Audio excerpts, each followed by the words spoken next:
year anyway. We used to talk, but now we don't know what to say.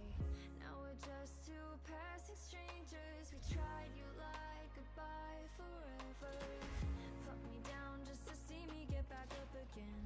6 feet under and you're ready to give all the pain. If I was your new addition, you make me part of your equation. Shattered from the past, wish you were my last. Shatter me to pieces like broken glass.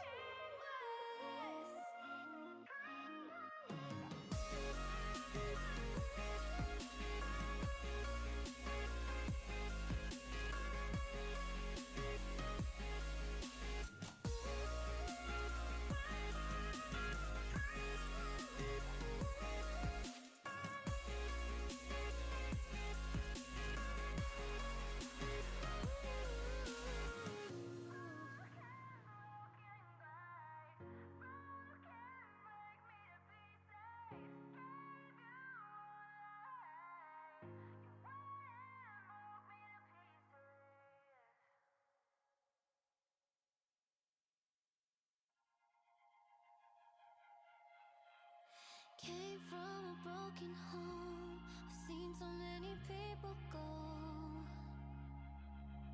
Learn to make it on my own. It's easier for me to be alone. So how are you?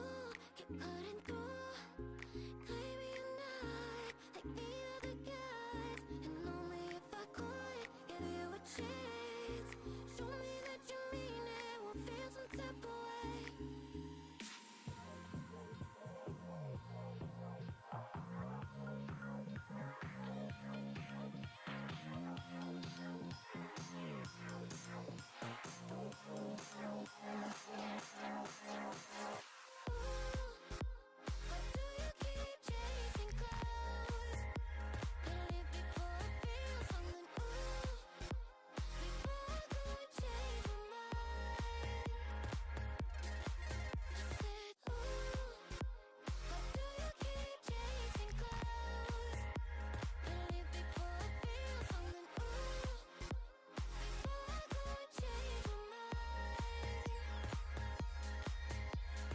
Something must be wrong with me.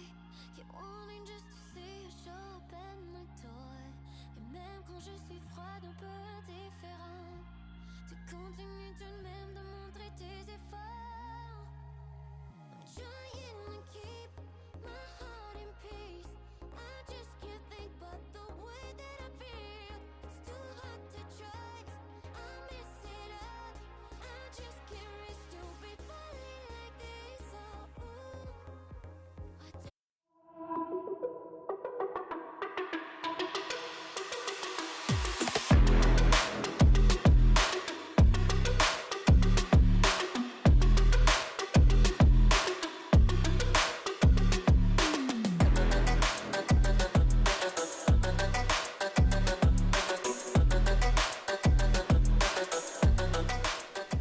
And welcome into this week's broadcast of the Esports Tower Rumble in Rocket League. We're coming to you live from the Boise State Game Pants Esports Arena, coming in on our week 2 of Spring Rocket League Rumble. Tonight we'll be taking a look at the Fennec group. 3 teams battling it out for the Fennec title. Tonight our 3 teams have some old faces as well as some new ones. I'm your host, Greg Old Soul Smith, and this is Joe Tacky here with me on the desk, calling all the action. Joe, how was last week? How are things looking? How are we setting up into this? I think last week had some really impressive Rocket League that was played. A lot of my concerns from previous weeks are kind of patched up. That midfield looked a lot stronger. I think my main worries going into this week, though, have to kind of be highlighted by double commits are still really prevalent and a lot of just hitting the ball down the field without intention. Yeah. And I think if these teams find a way to link up, they're really going to push for that title this week. Good, good. Okay, yeah. Well, we are back to the brackets in Rocket League Rumble. Each week is going to feature 2 brackets, the Octane bracket and the Fennec bracket. Our Fennec group features several up-and-coming teams that you may not have heard of because we've got some new faces coming around. The Surge, the Vipers, and the Spiders. All series are a best of 3. There's today's competitors, as you can see. Some familiar names, to be sure, but some new ones coming out. I don't think we've seen very much of the Spiders yet, have we? No, it's first I heard of them. They might have appeared on our bracket before, but I'm really excited to see what they have for us today. I don't know exactly who's on that team, but I'm sure they're impressive. They have to show up for today, this championship day.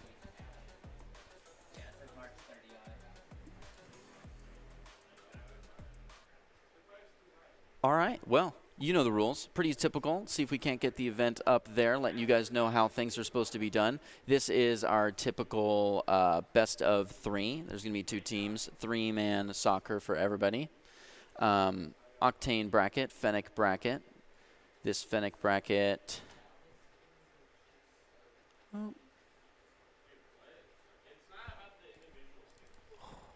5v5. Boy, not 5v5. Should be getting it. Oh, Doc's keys to the game instead. Doc's keys to the game in Rocket League are to create mistakes, punish the overcommits, play walls better, and demo to the end goal.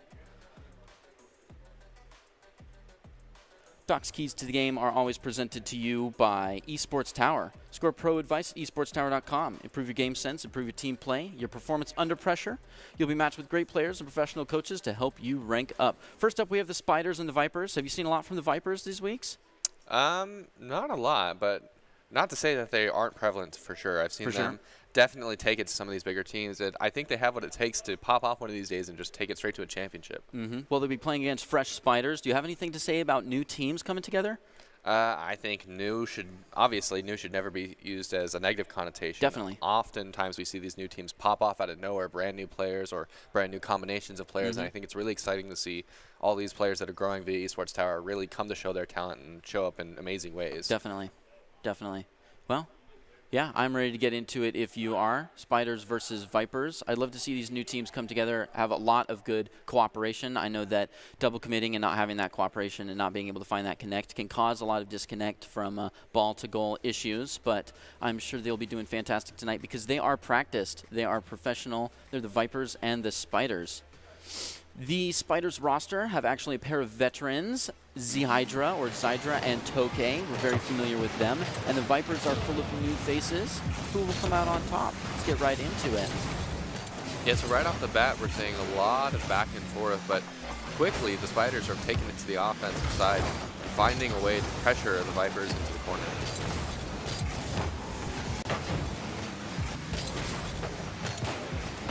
But again, here comes this back and forth once again as now the Vipers are pushing the Spiders back. And I think it's really impressive to see teams like the Spiders we haven't seen much of before. And right off the bat, some great offense from the Vipers. But as I was saying before, it's cool to see the Spiders coming out swinging so early. And this back and forth is going to make for definitely an interesting game. A demo right after the 50-50, pulling Gumi off up with the ball. Not quite able to waterfall in, but Zhydra goes in for the follow-up. Zubaby trying to dig it on out of there, and Tokay ready to defend that position. We already see everything shifting over, but Papa doesn't want to prevent that. Zhydra trying to dig it back out of the corner and send it back down the field, and there's a lot of swipes back and forth here. A little bit of a double commit up there, but Tokay pulls out at the last second, looking to set up that 3-man position. To play against Papa Jeff, he's sending it right up near towards the goal, but it's a little high. The follow-up's not quite there. Gumi, a good bump to adjust towards the goal. Again, not quite there, looking to follow up, bring it in, and man, they're just all over the ball there. Zubaby climbing on top of it, following Tokay down. Papa Jeffy trying to set up with him to try and dig it out of the corner, get a 50-50 here, and it goes down to apparently Joff. Yeah, and again, this back and forth, we're seeing a lot of back and forth in the midfield. I know I've said it a number of times now, but it feels like no team has been able to establish dominant pressure over this game yet. As we see Gumi knock it down the field, apparently also not able to get his wheels on the ball. But definitely something you have to look out for is that first man is still pressuring, which is very good. It's going to help the Vipers get out of their own end. And it's really impressive for me, personally, to see how Gumi is doing a really great job of forcing Vipers to be present for every single one of his clears. Because no matter how the Vipers try to push it out of their end, Gumi is there to stomp it right back into their offensive end and force them into a weird and boostless spot. Boost pathing, interesting to bring that up. Another demolition right in the corner. A lot of steals going on just out here. Papa trying to send it back up, and Toke trying to prevent that. We've seen a lot of it taken out of each other's hands, including Papa Jeffy kind of getting swiped on by his own teammate. Gooby now dribbling it up with a good chip.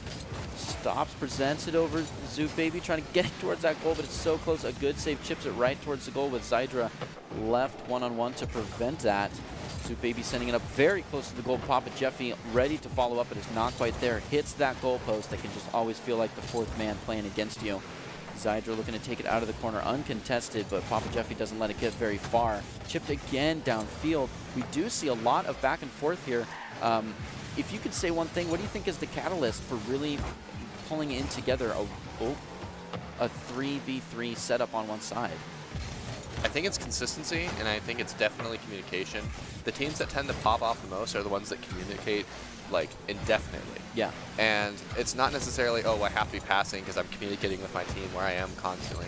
You can even communicate on plays like this. Vhydra can say, hey, I'm going for a solo play, so you guys back up and get ready for whatever's about to happen, right?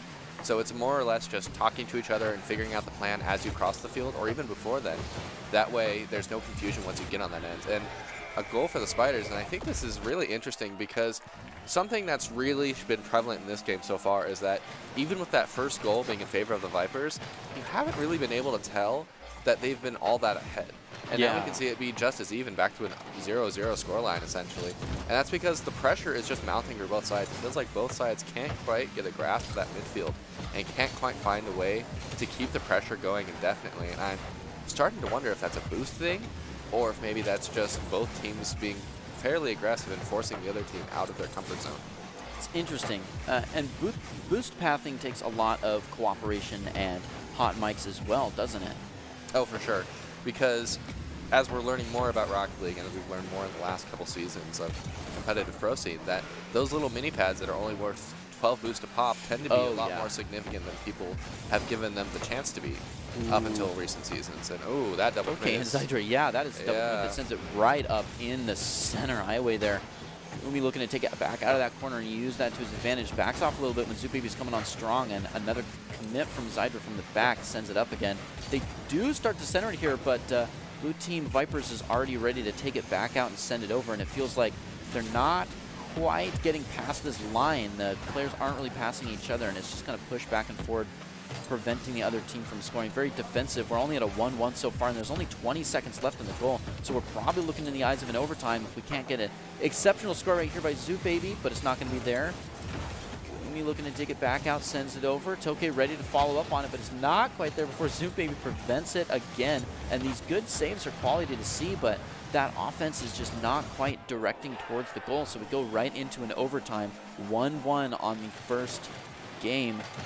50-50 goes in favor of the Spiders, but after a quick demo and another snap back from the blue side, goes up. Zydra with a little bit of hands on the ball. Oh, slips past another member, and Vipers are just preventing it from going anywhere, but at the same time have their people so deep into defense that they can't quite get it into the goal, and Kubi sends it right over, playing all through 3 different players there.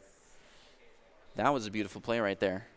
Yeah, I think that was a really fun game to watch. It was really exciting, a lot of offense from both sides, and honestly, from teams named Vipers and Spiders, I'm not surprised in the slightest that most of that game was played offensively for both teams. And what's really interesting to me, and I said that a number of times now, what's really interesting for me about that game in particular is it felt like, compared to most Esports Towers games, they weren't really feeling each other out as more. They were more comfortable in their own skin. They were like, doesn't really matter what they're going to do. We're going to be confident going into this game. We're going to kind of take our offense. We're going to find a way to just push it down and push them into their place, and we're going to find a way to come out on top. And I think the Spiders did a really good job of managing being on that defensive end a little bit while also finding a way to pressure the offense constantly. Yeah, also finding a way. So that balance between offense and defense, having too much of one or the other just kind of stagnates the game, doesn't it? For sure, it does.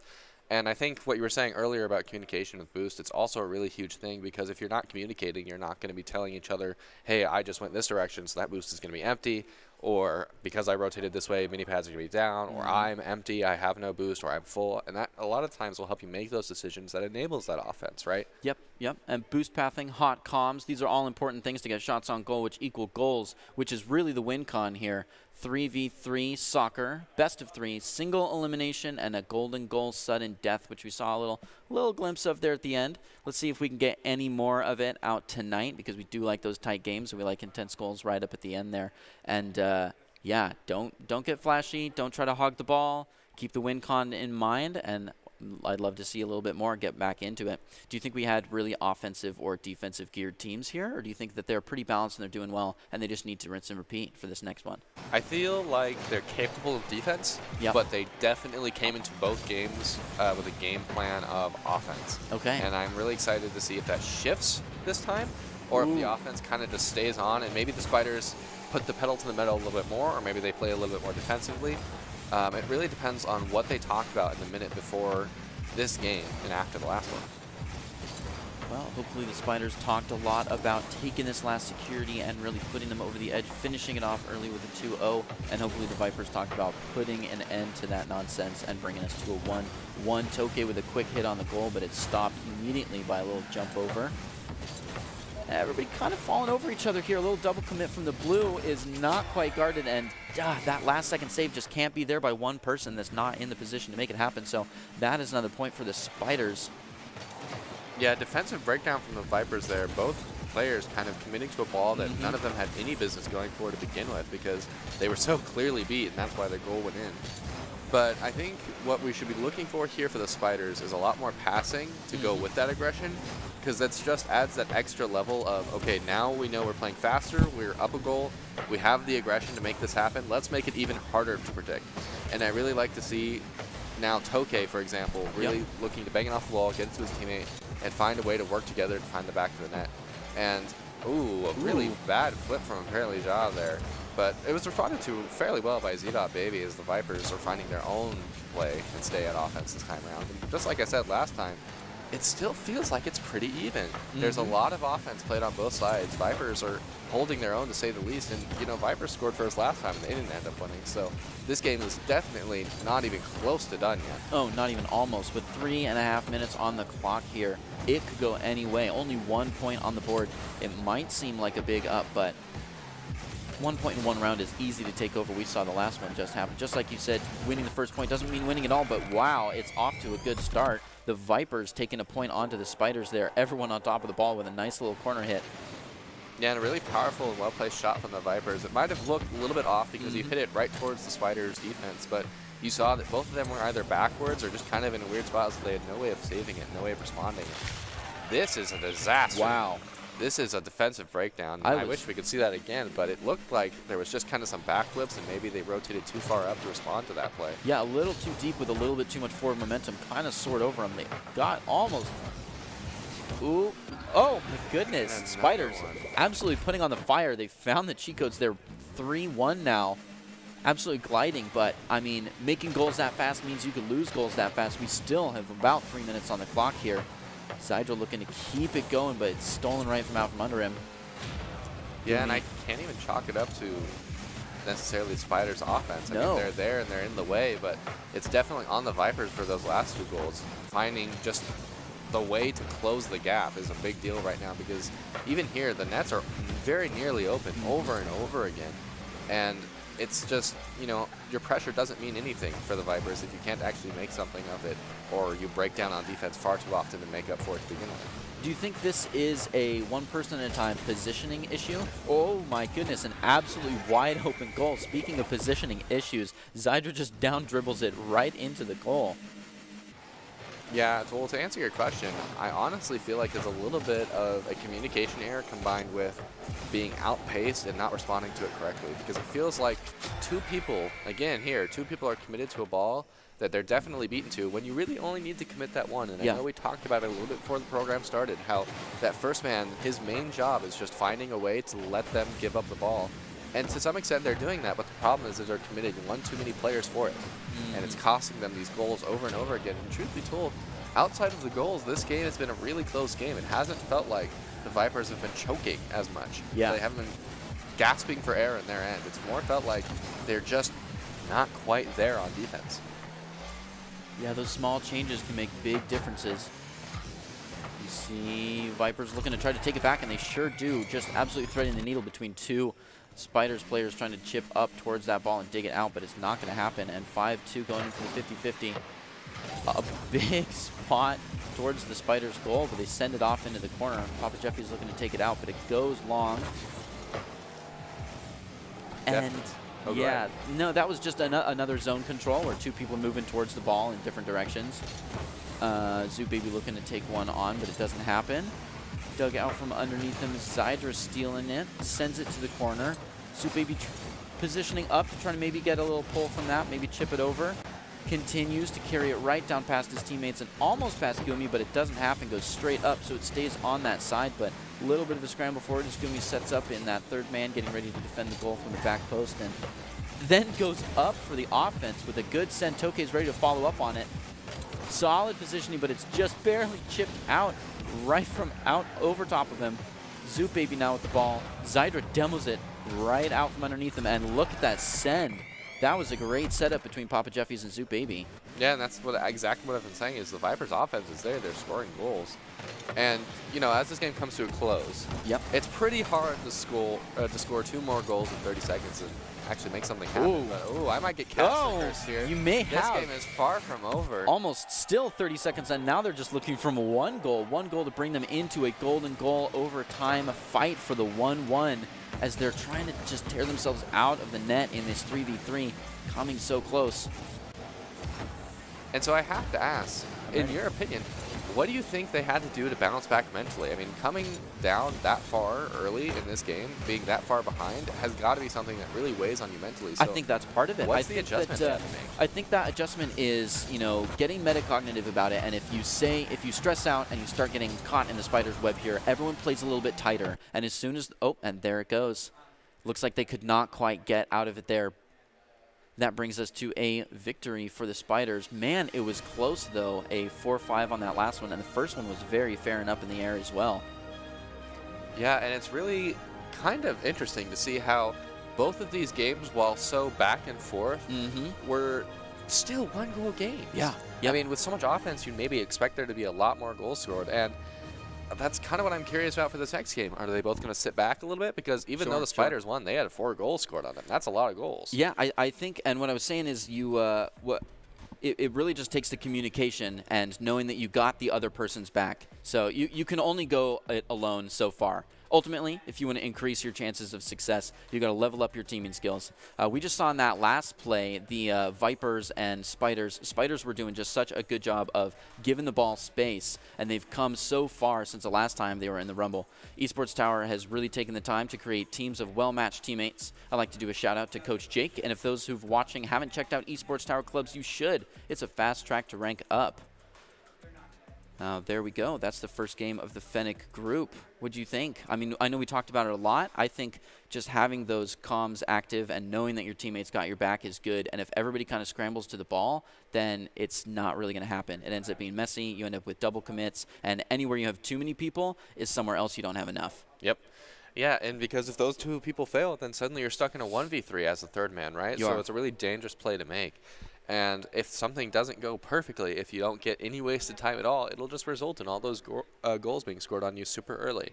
And so I have to hope for these games afterwards that the Vipers take a mental reset, deep breath, and they come into whatever they have next for next week just completely clear-minded and ready to go, because definitely this is something they're capable of. They were really close both games. It's just a matter of cleaning up those games as a whole, because when you think about it, those plays were made that made the Vipers come back close to the end. Those were pretty good plays. Yeah. They found a way to pressure the offense and find the back of the net, whereas if they had just stopped making those defensive errors that they made this time around, they could have seen a very different game and maybe even gone to a Game 3 here. Yeah, well, hopefully they take that break well and get a lot of value out of it, really clear their mind and clear up their gameplay. And I think you guys could use a break as well. So that's our breakdown for the first game. Up next, we have the Vipers looking to turn things around against the Surge.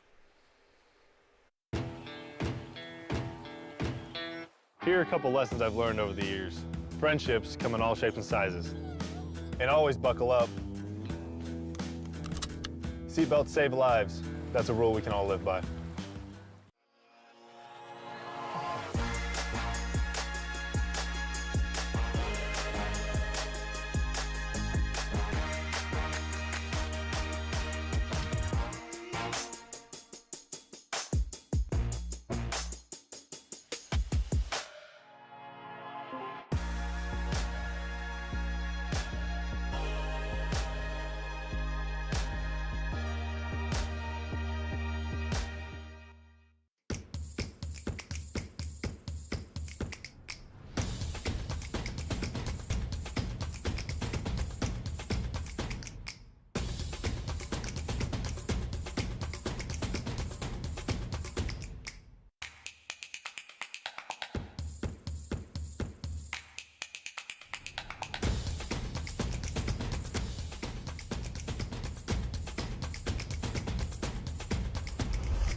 NationalGuard.com to begin your Guard adventure.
And welcome back to this week's broadcast of the Esports Tower Rumble. We're broadcasting to you from the Boise State Game Pants Esports Arena. I don't know if you just saw it, but we've got some people back up there on the stage. There they are, doing great. We'll catch some of them later. But for now, let's get back to the Fennec Cup, where the Spiders just got off to a great start with a win. Now we're going to see if the Vipers can take on the Surge to see who can pick up their first win of the night between these two teams in the Fennec group.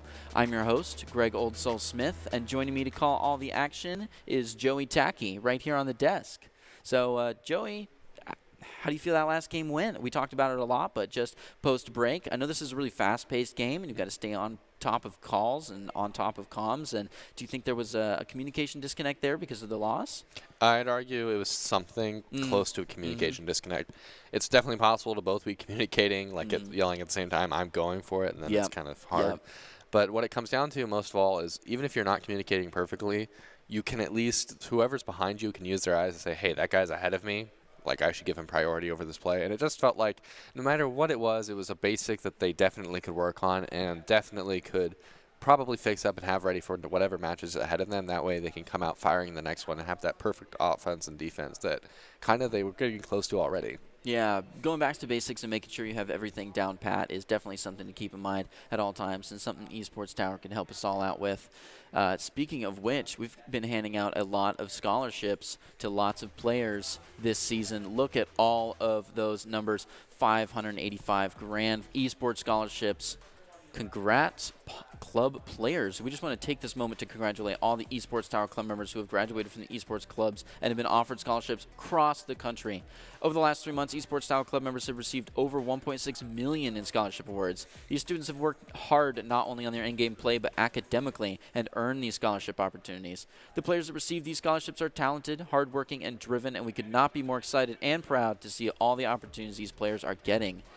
Goodness, I wish, and I say it every time, and I'll keep saying it every time, I wish this was around when I was in high school. This is just such an opportunity for all of these players to be getting into the sport early and to be getting that dedication on and to have that drive for college. So, yeah, it's good to see. And these games are not won on accident. Practice is not passive. You're going to have Doc's keys to the game, as we have right here for you in the arena. Doc's keys to the game in Rocket League, just letting you guys remind yourselves, are to create mistakes, punish the overcommits, and play walls better. A demo to the end goal. This is brought to you by Esports Tower. To score pro advice at esportstower.com to improve your game sense, your team play, improve your performance under pressure. You'll get matched with great players and professional coaches to help you rank up. An absolute fast track to ranking up, which the Surge and Vipers have been taking care of well. How much can you tell us about the Surge and or Vipers? Well, like I said before, they're pretty aggressive teams from what I remember. And both of them have had what seems like some really good days. Even the losses seem to be done in style, to say the least. And I'm really excited to see if they have what it takes to bring it home today, or if they're just getting close to that over the mountain mark, or if they just need a little bit more time. either way, it's respectable because this game is hard. And like every other video game, you have to practice, practice, practice. It is. Take every loss with a grain of salt. And grace. Graceful losses and aggressive wins. We love to see it. We're back with Papa Jeff, apparently John Zoo Baby this time playing off against Endercrafter, Twiz, and Tovi. Familiar names to be sure. ET Surge White is comfortable on the field. Tovi looking to chip it up to Endercrafter with a great ceiling flick. Goes quite a bit wide though. Tovi's looking to reconcile that shot. Papa Jeff takes control of it though, sending it down goal again wide. So Twiz is able to run it back to the front. A little bounce with Endercrafter, maybe a little bit too close to the goal, letting Tovi be the only one to defend. He does a great job with it though. Sends it to the corner and goes up for the corner, not quite there. Almost makes it into the goal, but centering back up, getting ready for another one. Has to keep it out of hands. Goes to the edge, and man, that was just not the play right there. What can you tell me about that? Well, first thing I noticed was that Tove passed it across, which is fine. Yep. And then he followed it all the way across, Kept denying walking. his teammate Yep. of anything. And then he came back across once again and bumped into his teammate. So it just seems like a little bit of a disconnect there on the communication end, but definitely not something they can't get past. Like I said, it's one of those mistakes that you can. Ooh. Look at that dog pile for the ball. That was a little slow, a little close. Yeah, but both teams are battling hard for this possession here. They are arguing over the ball. Man, looking for that intimate relationship. Tire on ball here. Twiz sending it up over the Vipers team, and Endercraft are looking to take it, but goes a little bit back. The back passes are scary. Twiz is comfortable with it though and gets ready for an off-the-wall carry on down to mid. Apparently Jaw doesn't like that as much, and Zoo Baby helps him out with it, looking to send it back over. Endercrafter offering this 50-50 that he takes for himself. Tove absolutely swept on by Twiz, who takes a demo, gets himself sent to the ceiling, so apparently Jaw is able to take the ball, sends it back over. Twiz with a valiant effort to prevent that, only sends it sideways for Tove to get ready to accept it from Papa Jeffy, prevent this corner haul, try to get it out from over the goal. Oh, a couple offensive pushes from two players in the Vipers, one of them punished and the other denied. We're going to have a spawn in back after that demo, and it is back to some 50-50 over the goal here. Wow, such aggressive gameplay. Do you think we have really offensive geared teams like we expected we would? I would say so far. It feels like there's a double commit that did end up being a goal. But it definitely feels like right now, especially Surge White, are kind of in the stage of Hail Mary, regardless of the consequences a little bit. And to be fair, they haven't been punished too hard for it, obviously, because they don't have a goal on them. But a lot of double commits on the Viper's end, and it's kind of worrisome because if a single pass gets over their head, it's kind of the end. Yep. And I know we talked about this earlier, the difference between Hail Mary goals and having direction and drive to your shot, making every save a pass. There's another demo which lets the ET Surge White really gang up on this ball. And gang up, indeed, they do that. Almost triple commit. I'm surprised there wasn't a collision as one flips over the other. Sends it back into their own corner here. Just unable to really straddle around that. Endercrafter digs it out pretty well, but apparently Jaw's ready to force it back over towards the goal. And apparently Jaw almost had a follow-up to that, sending it in. A slow roll, and Twiz has to move into the pile to prevent that. Endercrafter with a backflip to get it out of the goal again, and everyone is just playing so close. There's not wide and fast rotations aiming for it. They're kind of just wanting to stand in front of where it could go. Luckily, they're not punished for it, and retaining that point lead, they send it back over and towards the corner. Twiz with a good follow-up doesn't quite make it. Endercrafter looking to do the same, but it goes sideways. Papa Jeffy and apparently Jaw looking to take it back out of their side. Tovi doesn't want that to happen, sends it back over into the corner and a demo right into the goal, but not towards into the goal. We still seem to be in fought over here, a little 50-50 action, trying to get it centered, but in the other direction. Twiz preventing it, Endercrafter following. Yeah, definitely. We've kind of established on the offensive end for the Surge White now. They seem to have kind of, as I say that, we're rotating out, but it is such the nature of the game. Yep. But it definitely feels like Surge White has had a really easy time kind of forcing the Vipers back, and that could be a little bit of a result of their careless offense and their careless aggression. But to some extent, they're doing a really good job of covering what are the most important angles to cover. Like right there, even off a double commit and a demo, they're still available. They're able to make that save. That third man is there to keep the offense intact, and right, just like that, we're right back onto that orange or that Viper's end. And ooh, I gotta hand it to that nice demo. Yeah, honestly. that was what a pinch right there. Got him super easy. Now with a 2-0 lead with only 30 seconds on the clock, I won't say that we haven't seen it tonight. So the game is not quite over, but it's coming to a close. Zoot Baby trying to pry it out from the hands of Twiz TV, has to turn away. It's chipped away from Twiz TV, and Endercrafter's looking to get ready for a little defense action here. Twiz playing offensive on the defense, though, looking to send it out, and Tove loves the idea. Goes for the corner, is able to center it up, but there's nobody to take it, so Papa Jeffy just pries it right back out, starting to send it back up to the other side. Apparently, Jaw comes in for it, but that's 0. And there's goal. Well done. Anything you really appreciate from the winning team there? Well, I guess I appreciate the confidence going into it. Kind of what goes with that Hail Mary on the offensive end is feeling, okay, I got a good play. I'm going now, Yep. regardless of the consequences, like I said before. So I appreciate the confidence. I really like seeing the confidence. It feels like that's so far been the theme of this week compared to other weeks where they were maybe just feeling each other out, kind of like Artie would mention. But I kind of feel like they need to take at least one tiny step back and communicate a little bit more, because while that first 3 minutes kind of felt like they kind of had control of the play, it was really, really messy. And so if they don't make an adjustment, but the Vipers do, this game is definitely swinging in the direction of the Vipers. Yeah, I think it's all about accommodation. A lot of esports is, and those two different kind of confidences you just brushed up on. The self-confidence to say we can back pass a little bit, we need to spread out a little bit, they're not going to have an easy shot on goal that we won't have the momentum to save, and the self-confidence of saying, I could take this out from my teammate and do better. And you have to know to back off a little bit, communicate some more, let your teammates carry what they can, and really just space out, cooperate on the ball here, get those good demos, bump to commit, all the basics. Anything else you want to add before we go driving right in the next one? I mean, keep up the offense. Offense is fun to watch, and it's really exciting to see what these teams can do. Yeah, we've got some solid offense from both the Surge and the Vipers. Let's see if they can keep it up. Vipers looking to rebound from that opening loss to the Spiders, and Surge looking for a quick win after being knocked out in round 1 from week 1.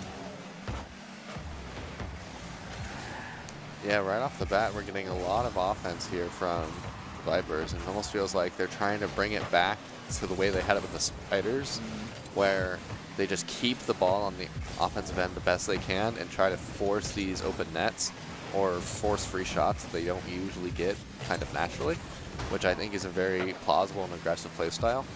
But you also have to understand that if you're going to commit that much to a play, it has to be a successful play, because if it doesn't go well, then it results in stuff like this, where Surge White is now just shoving down the end of the field kind of freely. And right here, if this doesn't go in, then again, see how open it is? They get another chance to just take it all the way down the field. Yeah, it seems like when those cards are on top of each other, it's like they're playing as one person. You kind of lose a man on field, and they really impede each other's playing. Yeah, and I think, honestly, that's the biggest reason why this strategy for the Vipers is working so far, regardless of how well it goes, is because Surge White is kind of squandering a lot of their opportunities to just have open nets. 3 guys for the Vipers kind of committed downfield with not a lot of space left on the defensive end. And still, Surge White, once they get ball possession, can't find a way to find at least downfield. But once they get down there, you can see players like Tove and Twiz do a really good job of just rebounding it over and over and forcing Surge White to have kind of a reaction immediately. Ooh, Zoot almost there for the follow-up, but not quite. Apparently Jaw, and there we go, Papa Jeffy with the 3rd. That was 3 rebounds or shots on goals there to get that, and the rotations were a little bit tight. Saw a little bit of backpedaling, but they were able to score a goal, setting them ahead on the path to a 1-1 in the best of 3 here. Can the Vipers keep it going? ET Surge doesn't want them to, but wow, they were totally packed up there. Go for a little split. They're all, it seems like I almost feel sometimes like they're all playing alone on the field. They don't respect each other's zone of control as much, and that's not necessarily double or triple commit, but wow, that was pretty open, and ET Surge White's Endercrafter takes a point, bringing us to a 1-1 in this point 2. The 50-50, real shallow. Twiz looking to take it, but Zoot Baby just demos him from behind. Endercrafter and Tove have to follow it up and work together to get it back downfield here. Tove, aware of that, centers it up for the player, but there's nothing there to take it, and Zoot Baby has it free in the corner, looking to scoop it out. Not quite going to have the momentum, though. Endercrafter comes soaring in to bounce it. Twiz facing off against Papa, and then Zoot as well against his team. Goes for a little 50-50, and it goes into the orange side. Jaw looking to keep it there, but a quick demo sends him out. Tove letting it roll here. Looking to center it up. Almost able. Endercrafter so close. That goalpost just not working out for them. They did not pay that goalpost enough before the game, and apparently Jaw looking to score or at least send it in close. It is chipped out from there. Another Hail Mary pass just back and forth. They don't really have a lot of drive and direction when they're looking for these saves, but sometimes they're tight ones. Endercrafter with a good one out to the side. Papa Jeffy looking to send it back out that corner. There was no one really to take it, so it goes to Tove. Another demo drops it right into the goal. Yeah, and now he's seen 3 goals scored in such a small span of time, realistically. But definitely, I'd like to see the Vipers kind of get a grip more on their defense and have intention with where they hit the ball. Because it feels like Surge White is able to hold down their defense simply by pressuring the ball over and over again after they hit it. And that's because every time they pass downfield, it's kind of to no one. Do you think ET Surge White is making accommodations to the gameplay style of Vipers? Jaw with a little sneaky there, sends it back over, but Tope digs it out. Just wanted to highlight that. I think to some extent they're definitely making accommodations because, you know, counterplay and punishing mistakes is a key part of any sport or game you play. So I think there's definitely an element of that, but I think there's also just kind of Surge White's kind of gotten used to being able to abuse that midfield and being able to abuse the fact that most teams haven't quite figured out how to connect perfectly all the time, which is a really hard skill to learn. But once you've got it down, it makes it really hard to force teams into in a defensive end. Tove winning that air fight has a free goal to just slide in there and choose his left corner from his dish of options. Bringing ET Surge White to a 3-1 here with only a minute on the clock. Vipers to make 2 points in a minute is not unheard of, not even unreasonable. So let's see if they can pull some tricks out of the bag and start moving along. Yeah, definitely impressive so far. And honestly, even though the Vipers are down, they had some really good plays, and that one goal scored for them is super, super exciting to watch with the passes that they made and the pressure that they kind of forced down Surge White. But at the end of the day, Surge White has just been doing a much better job of keeping the pressure on, even if it doesn't go perfectly the first time, and that's the main separator here.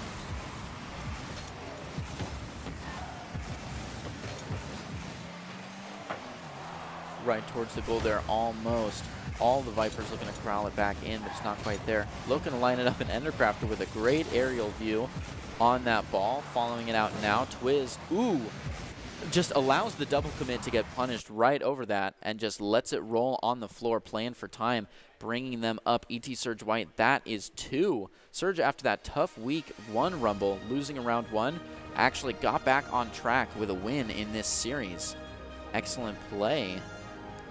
Yeah, and it was kind of funny to see right at the end there, Twiz going for the double fake. Yeah. On the double commit. That's, you know, that's part of those reasons. Part of the reasons that you have to be careful about those double commits is because it just builds panic, and then nobody's really thinking about the play. And if one person gets faked, it's not the end of the world. But if 2 do, and Twiz would have pushed down the field, now it's a 1v3. Yeah, and one with a quick change would have moved the other player. Well, I am glad that he got that one out there because he's being seen by expert college recruiters. If you want to be seen by expert college recruiters, talk directly to esports industry insiders like pro athletes, team general managers, game producers. You can join the club. Esports Tower players get insider access to industry insights, and with our featured rumbles, recruiters are taking notice too. It's a great way to score exposure if you're looking to start your path to pro or land a collegiate scholarship. Now, the Surge have taken down the Vipers and set up grand final showdown against the Spiders. Both the teams looked really impressive in their game so far tonight, and we will see who comes out on top next. You guys enjoy a little break from us to you. Drink lots of water, and we will see you back for a new game very fresh very soon. Here are a couple lessons I've learned over the years. Friendships come in all shapes and sizes. And always buckle up. Seatbelts save lives. That's a rule we can all live by.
Visit NationalGuard.com to begin your guard adventure.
Welcome back to your broadcast of the Esports Tower Rumble. We're broadcasting to you from the Boise State Game Pants Esports Arena. It's time for our Fennec Grand Finals. The Spiders and the Surge look pretty impressive in their wins and now face off to see who will be on top of the Fennec group in Week 2.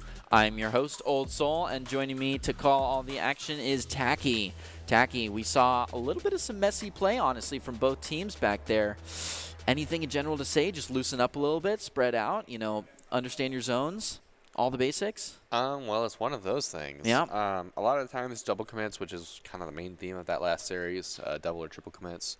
A lot of the times they're a result of one of two different problems, either being overconfident or not communicating enough, and being too passive in that element. I would argue is probably because of the overconfidence. Confidence has a place for sure, but I think it's really important that they take a deep breath and they at least use their eyes a little bit to say, okay, even if I do call this, there's someone in front of me and it's currently his job, I'll wait till he says that he's not going or something like that, and then I can decide to make a play from there. Yeah, but we did see a lot of confidence from the teams, which is important to have as well. And seeing new players be confident to play with each other is important. And each team did a good job of punishing the other team for making those overcommits or taking advantage of those demos. So we did see some quality gameplay. You and I aren't the only ones who know what we're talking about. Doc has some keys to the game to help us out. Doc wants you guys to know what will really get a foot in the game in Rocket League is to create mistakes, punish those overcommits, play walls better, and demo to the end goal. Doc's keys to the game are brought to you by Esports Tower. You can score pro advice at esportstower.com. Improve your game sense, improve your team play, improve your performance under pressure. You'll get matched with great players and professional coaches to help you rank up. And what a fast track to rank up. These kids have been doing fantastic over the course of the weeks. We have Spiders and Surge coming at you pretty soon here. We've talked a lot about changes that teams can make. Do you see anything exceptional that we're catching from both teams? Anything that's really being done right here? Anything that's being drilled? It feels like a lot of offense has been a focus. That's for the true. coaches. Yeah, we have seen quality offense on every team that's played tonight. Yeah, no, I would definitely agree with that statement, and I would say that it feels like maybe after the first 3 or 4 weeks of they've been doing this, that they're starting to get into this position where they're like, okay, now I know what I'm capable of. I know all these players. I know what they're capable of, and I know that I am or am not one of the better players here. I'm going to go into this game, and I'm going to feel confident. I'm going to try to put every ball that gets to me into the back of the net. Yeah. And it's interesting to see these players really develop kind of a personality to their gameplay. Yeah, really manifest destiny on that ball. Get in there, get those goals, find the back of the net. Well, I am ready to kick off our Fennec Grand Finals between the Spiders and the Surge. Both teams have been looking pretty impressive in their games and will now face off to see who will be our Week 2 Fennec champion, the Spiders and the Surge. And, man, look at those great little pictures they get. Yeah, Surge White is... Ooh. Oh. A quick one. Excellently done. Right out the 50-50, a little struggle right in front of the goal, and it goes in. A quick goal from the Spiders. 4:45 still on the clock, and ET Surge White is got to fight for themselves here. Watch out. We do have Tokay and Tovi on the field. Don't be too confused. I know that almost caught some of you guys. Yeah, and kind of this game has already been a manifestation of what we were just talking about, and that offense being so prevalent and so fast in these games today. And I think it's really interesting to see how these teams are kind of deciding for themselves how they want to play the game now. Now that they're learning all these basics, and they can kind of branch out and decide to either play, okay, we're going to play offensively, we're going to play defensively, we're going to look for these kind of plays. We like going for passing plays. Well, you like going for solo plays, so maybe you play third. It's really interesting to see them develop play styles and really get all they can out of Esports Towers, and now take the basics to the next level by applying themselves to it. Yeah, just like you said, developing personalities and developing themselves not into just a player of the game, but a game player, and being that, you know, being a presence on the field as who they are and what their abilities are and what they can do for the team. Speaking of which, Tovey's looking to help his team out by chipping it up and stealing it out from 2 players this team, letting it go low. Comfortable playing on the grass. Remember, you're quite a bit faster boosting on the grass than midair. Endercrafter comfortable in the air, sends it up into the corner for a quick check. A nice bounce out. Tovi's not quite able to dunk it in, though. There were 2 people right on the post to prevent it. Gumi being one of them, steps out of his post position to try to get it out of there, but it's not quite going to happen. Some air fighting to prevent that goal. Tovi looking to square it back up. Endercrafter trying to tip to make that happen. Zydra looking to dig it out of there, preventing any more shots on goals, but it's not going to happen. Twiz gets another one, and Endercrafter with a follow-up makes it happen. Surge White, that's their first goal. I believe that brings us to a 1-1. There it is, with 3 minutes flat on the clock. Yeah, and already this feels like such a, not necessarily a change of pace, but a change of efficiency pace to this game for sure. Because there's a lot more working together as a team. Felt like a lot less double commits in the last series. Yeah. And it feels like these teams are really playing kind of to their basics again, and not necessarily defensively minded or kind of hesitant. More so that they're just kind of looking for each other and kind of finding ways to use those basics to the best of their abilities. And it's interesting because when the cars are moving this quick, position and speed via time have such a trade-off. So when you have a double commit, just having the person in back slow their pacing down a little bit, all of a sudden you have an offender and someone backing it up for the rebound, which is a huge position to have, right? You can have good rotation is so close to having a triple commit. They just need to pace it out a little bit more and be more comfortable with that distancing. Tokay, very comfortable, moving right in for another goal. The Spiders, 1 minute down. 1 full minute for that goal. Can they make another one and really secure themselves up, getting the first in this best of 3? Or can ET Surge White take the next minute to score a goal? Let's see, Endercrafter looking to pull it out from that side. Hail Mary over, but it's not quite going to happen. Gumi with a very gentle tap prevents it to go, but doesn't get very far before it's back to the Spider's mouth. Zydra and Gumi looking to co-opt this down the field. Tokay getting back and in position for a follow-up as Zydra goes on, but it's so wide it doesn't happen. Gumi's position doesn't help. He digs it back out from under, but it gets demoed, and the demo returns. Wow, darn near field wipe. Twiz looking to send it back down. Zydra almost bumps it back into the goal there, but luckily the top bar prevents it. There is a demo in the goal, but it doesn't get a lot of value because we're so deep from it. Gumi sending it in, but there's just too much defense, and it goes back to the half pretty quick. We do see a lot of chipping here back and forth over the half. A lot of good offense and a lot of decent defense. Toby looking to set it up. Tokay trying to prevent it. Zydra comes in to sweep it out of there. Gumi trying to play off that, but it's not there, and at the same time a demo happens. Endercrafter hoping to follow it up, gets deep in the net, and it's not there. Twiz sends it over, and it goes wide. Zydra. Yeah, and it's really interesting because what felt like kind of the play style of the week with these last 2 series being that a lot of offense was played, the midfield was kind of just forfeited as whoever had possession at the time.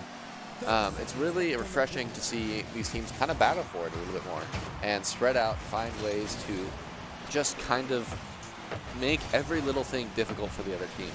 Make sure there's always someone challenging, make sure that that person challenging has an out to someone else if it goes badly, and make sure there's also someone prepared for if it goes well. preparation indeed. Whether it goes well or not, got to have those people ready to back it up. Like Twiz setting it up for someone else. Tovi looking to capitalize on that, but Endercrafter wanted it as well, and now there's no one to have it. You have 3 people in the corner there. Zydra in the back post realizes this is an offensive switch and goes to steal it from Endercrafter. Gumi quick to it though, doesn't quite happen, and it goes awry. And there it is. Spiders 2 against 1, taking that first point. Much cleaner gameplay. I enjoyed that. They were spaced out a little bit more. We had some good fights, good follow-ups. I really appreciated that after a shot on goal, it wasn't just a Hail Mary back to the other side, and it wasn't single shot offense. It was more methodical offense, and we saw a lot more follow-ups and a lot more 2 or 3 shots on goals with good rotations. Yeah, definitely agree. It felt a lot more like cleaner Rocket League that time around. It felt a lot more like these teams are kind of mimicking those professional play styles to some extent, and they're doing a really good job of kind of having their own play style mixed in with what is clearly the basics of the game, and just using the best of their coaching, their knowledge up until that point to force pressure, but not in a way that sacrifices defense. Yeah, yeah. And I mean, you've got to have that professionality and that good intuition, because we are in the grand finals for the Fennecs here, and that's the first point. I'm ready to get into the second one if you are. These teams are doing pretty solid with each other. We're seeing, you know, some decent cooperation that we just talked about, but it doesn't happen on accident. Surge has had some solid scrims this week, and coaches think the team is really improving in comms and rotations, and we're seeing that here ourselves over the course of just this game. Yeah, I think it's very clear that comms and rotations have improved, and obviously, from what I've seen from these teams before, they've not been too far off, but they've definitely still needed a little bit of work. Yeah, and it's really impressive to see the changes that these players have made and how capable they are with the right hands. Tovi in the face of danger, just can't keep up to it. Twiz in the full reverse, looking to get it out of there, but it doesn't quite happen. Tovi's got to step up and dig it out, but Tokay doesn't want that to happen. Endercrafter's sending it over him, and there's more follow-up from Gumi, and then Zydra. Tokay's not quite in position to take that, looking like he was going for the deep boost, and it gets all the way back into their own goal from a good shot by Twiz. Twiz is actually a new player to ET in general, but already impressing the coaches with offensive skill set. He could be a great goal scorer anywhere on the map, as we've just seen. What a deep chip from him that goes straight towards the orange. Tokay trying to fight off this good play from Twiz as he shoots for a second one in a row. Endercrafter looking to follow it back, send it over, and it just drops right out of the air there. We had 3 people soaring for it. Zydra holding it in the corner here against Twiz. Twiz a little bit behind. Endercrafter looking to chip it out back up to Twiz, who sends it up the wall. Gumi looking to steal it out from that position, but it's not there, and he guides it right down. Tokay with good, ready third man positioning is able to swing out and send it back over to the halfway point before Endercrafter chips it back over. Some more fighting in the corner here, and a lot of ping pong back and forth. We get close to the goal sometimes, but these offensive teams do not want it on their turf for very long, and if the hot potato is serious, there's a quick demo, keeping it hot indeed. Tovi again in the corner, just trying to shovel it out with Gumi hot on his tail for it. Tokay comes sweeping in to steal it, and a little bit of 2 people on the ball. Well, card-to-ball ratio is not quite on point there, but they don't get punished for it. Send it over to the goal where 2 are ready to defend, including Gumi, sending it back to that corner, looking to roll it out, where Twiz, absolutely a rock in his shoe, just stops in there, lets him fall over, and they have possession again. All the Spiders are pulling it out from their own goal. Tovi tries to get in, but is absolutely blocked. Twiz looking for a good shot, and Tokay was ready to solidify it, but the save is there. Zydra sending it back over. Endercrafter watching Gumi's play here. Twiz up for another save, and look at that activity feed. Twiz is all over the ball, but not as much as Zydra is. Zydra sending it in. A shot on goal made goal, pulling us to 1-1 with 2:25 on the clock. Yeah, and you can just see that offensive pressure from the Spiders finally kind of gaining a grip on the play. Those passing plays over and over again, and the resets to keep it there, really paying off for the Spiders team and really linking up with themselves, to say the least.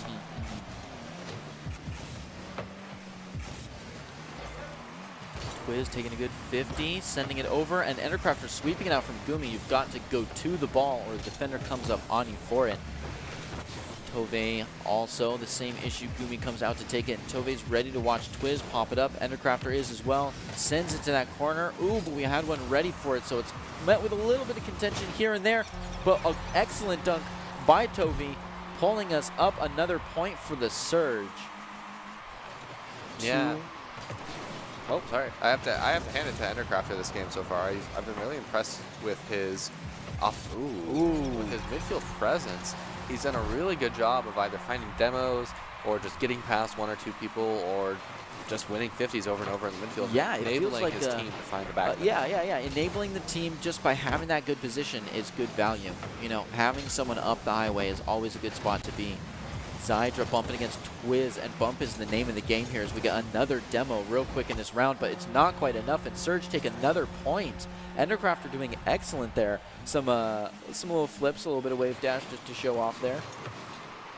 Yeah, and it feels like Surge White's kind of running away with the game now. As you know, a 4-1 lead is pretty substantial. Might not feel like it by comparison, but a 4-1 lead is pretty substantial. 3 goals is a lot of goals to score up on someone. It is, man, they're just deep in the mouth of the net there. So close to taking another one, and Endercrafter liked that position. He goes for a nice waterfall in, but doesn't quite get the rebound. Twiz looking to prevent this goal, just veers it a little bit wide, not quite to the corner, bouncing it back midfield, wants to take it back to the goal. Tove with a good setup, absolutely bumped by Gumi with the great positioning, and another one to follow up behind just in case it didn't go. Gumi taking it in, and that's a good demonstration of your saves having direction and purpose. The Spiders are not going to go down without a fight here. ET Surge White looking to absolutely secure and prevent these speed goals from putting them back to an overtime. Gumi and Zydra digging it out of the goal there. On the half, Endercrafter with a great turn. Twiz can't quite back it up, and it goes to the half. Coming close, only 15 seconds on the clock. And it's almost pretty sure now Zydra just looking to grab that extra point. Yeah, and if you're the Spiders right now, you have to already be thinking about that mental reset. You can't get too in your feelings about it, you know, because we're going into a game 3, so the stress is there for sure. Who's going to run away with this game? And you've got to just take a mental reset, talk to your coach, deep breath, and go back to the basics. Indeed, indeed. Well, if you want to be seen by expert college recruiters, talk directly to esports industry insiders like pro athletes, team general managers, and game producers, then you can join the club. Esports Tower players get insider access to industry insights, and with our featured rumbles, recruiters are taking notice too. It's a great way to score exposure if you're looking to start your path to pro or land a collegiate scholarship.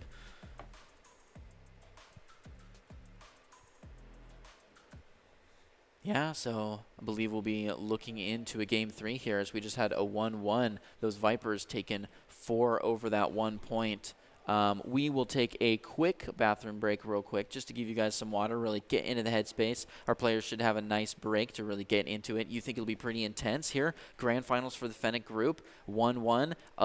Absolute, well, I wouldn't say an absolute landslide, but we had a real push one way and a real push the other way. They should be going head-to-head on this last one.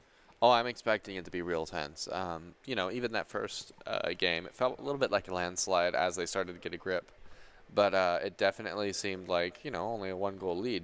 Definitely could have gone either way. And I think the same kind of ring true regardless of the scoreline for this one as well, because it kind of felt like they ran away with it right at the end and not necessarily even just a cutaway. Okay, yeah. Let's get straight on into it. Here's ET Surge White against the Spiders on their last bout. Let's see how long they can drag it out. Endercrafter wants to put a quick end to it with a shot on goal. Tove looking to follow it up, but it goes a little bit wide. Twiz wants that as well, and this follow-up, it just seems like I get to say each player's name once the rotation is there. They are set up here. Endercrafter looking to follow it down, some extra aerial play. Toke slaps it out from underneath him, sending it to Zydra. Zydra looking to follow back up on it, and Gumi is ready for it. Tove is on the receiving end, though, and wants to get it back over Gumi. Back over Toke. Doesn't quite happen. Endercrafter's got to have the positioning up to Tove. Looking to actually follow it himself, sending it back to the other corner. It is an intense fight back and forth between these players here, but the feel is a little bit stronger. It's a little bit more together, and they're sharing it all a little bit more straddling the field here, owning the different thirds of the ball. Zydra right underneath. Didn't even see him, steals underneath and sends it back over. Twiz looking to take that center from Tove, but is bumped right out of the way, and Toke takes it with a nice demo right there in the corner, squaring off a few players. Endercrafter ready to take this goal, or at least a shot on with a quick bump. goes off, and there's such a good setup for Twiz, but it's a little bit wide. A third player coming in the bouts, trying to go for it, but it doesn't happen.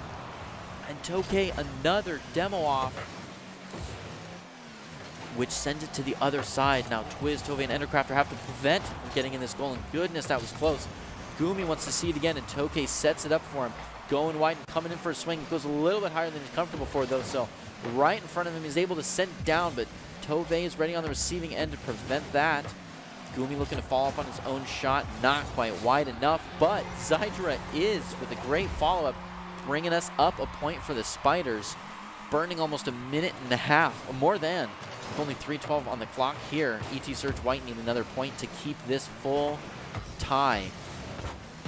Yeah, and you know, right off the bat, really fun start to the game. A lot of offense from both ends, and a lot of pressuring from both ends. But at the end of the day, the Spiders just ended up making one less mistake on defense, and it ended up causing a lead to head the way of the Spiders. But if you're Surge White, you're definitely not out of this. You've scored more than enough to keep this game going, and I'm really excited to see if they can keep it up, or if someone's getting breaks sooner or less, and we'll see 3 or 4 goals scored at once. And I have to say, that was a great play. That seems like the highlight of this game so far is backboard, backboard, backboard. Passes off the backboard, steals off the backboard, centers off the backboard. And right there, we just see a great pass off the backboard unanswered, so it's an easy shot to take for Surge White. Yeah, some quality just setting it up for yourself. That backboard can play as a 4th man, as a hindrance, or in this case, as a help. Use the field to your advantage. It seems like there aren't a lot of elements to this field, but that ceiling and those walls and that backboard are your friends if you let them. Zydra looking to chip it up off said wall. Endercrafter stealing it from him. Sends it straight to Gumi, and Tokay and Tove want a piece of it first, though. Eventually it gets to Gumi's plate.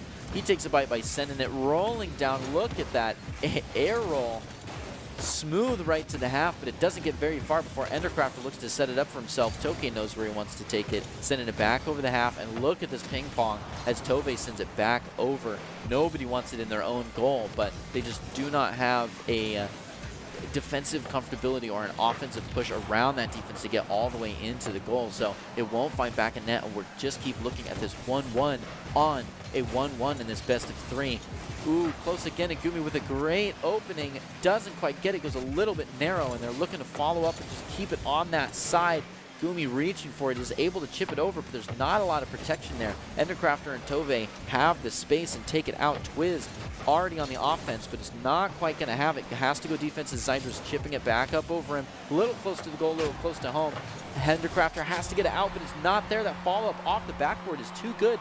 That backboard is not being a friend for one team and is really helping out the other. I think they bribed him. We're looking at a 1-2 with Spiders taking the up. Only a minute on the clock to make a difference. Do you think they can do it?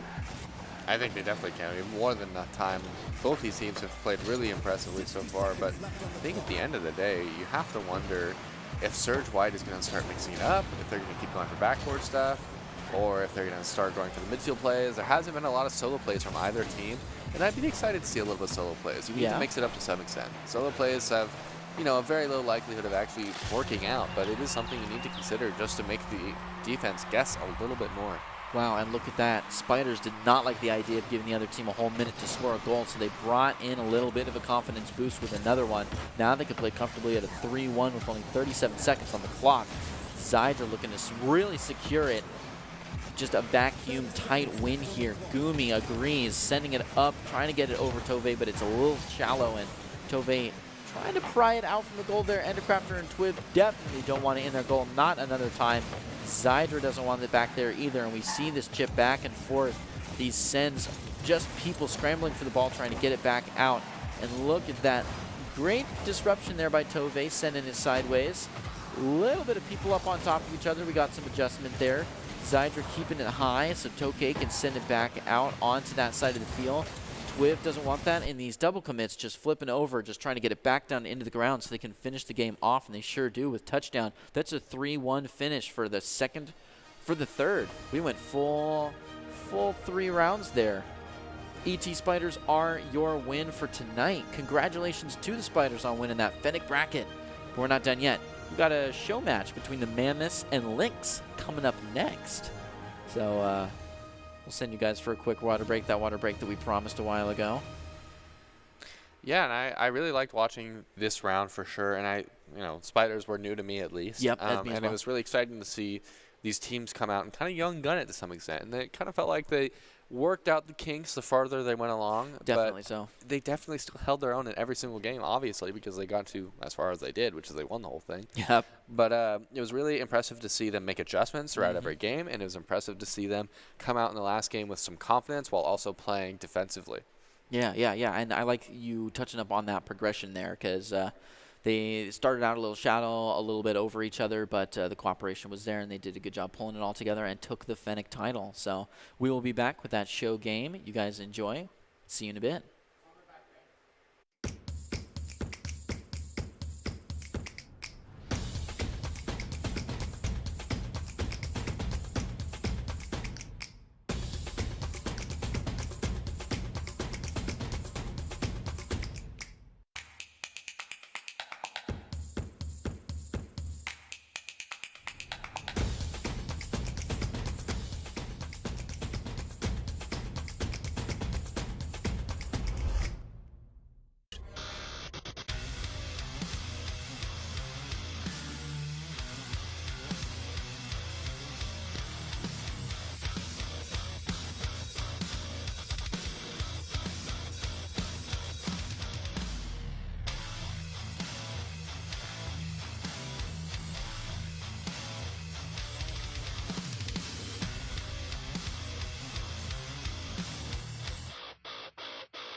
Visit NationalGuard.com to begin your guard adventure.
Here are a couple lessons I've learned over the years.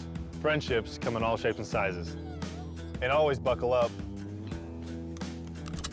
Seatbelts save lives. That's a rule we can all live by.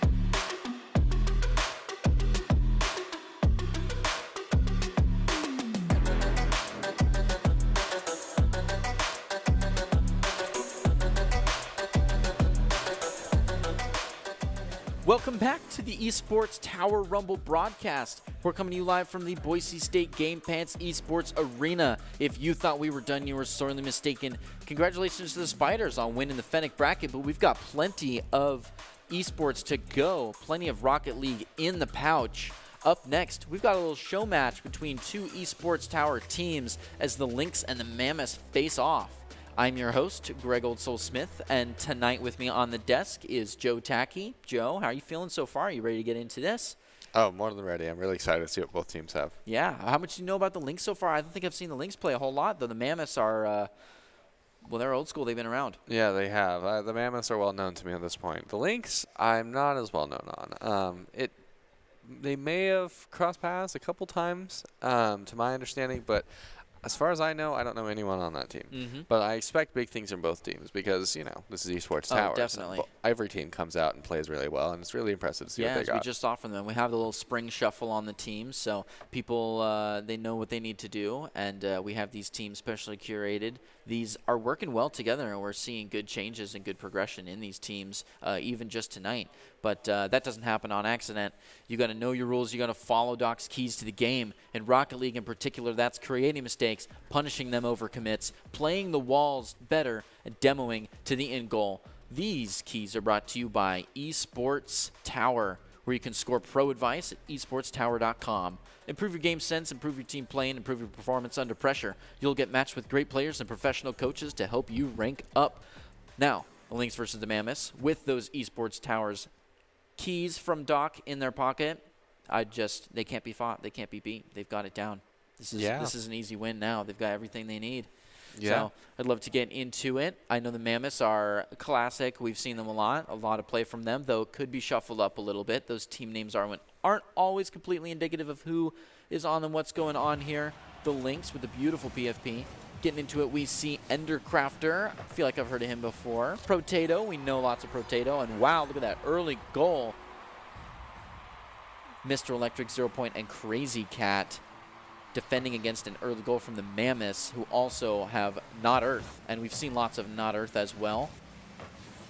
Yeah, some familiar faces here and some kind of newer ones, but it's really interesting already to see the Mammoths kind of just pop off. And it wasn't even necessarily a mistake, from the Lynx, but it is interesting to see kind of them just fill out their own shoes to some extent, and Not Earth even going for his own kind of air dribble there right off the bat.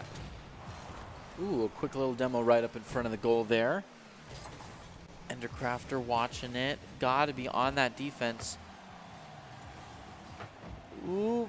And preventative on the double commits here, we do see the person in back slowing down, and they see the other one go in for it, but they're still playing a little bit tight, both teams, and wow, Protato was close to a shot on goal there. Another shot on goal, very close. Endercrafter, oh my gosh, just so close. Has got to prevent that ball from getting in, and Crazy Cat looking to dig it out and take the 50-50 center back up, maybe even go for a goal, but it's chipped out from him. 0 point looking for a shot, goes wide.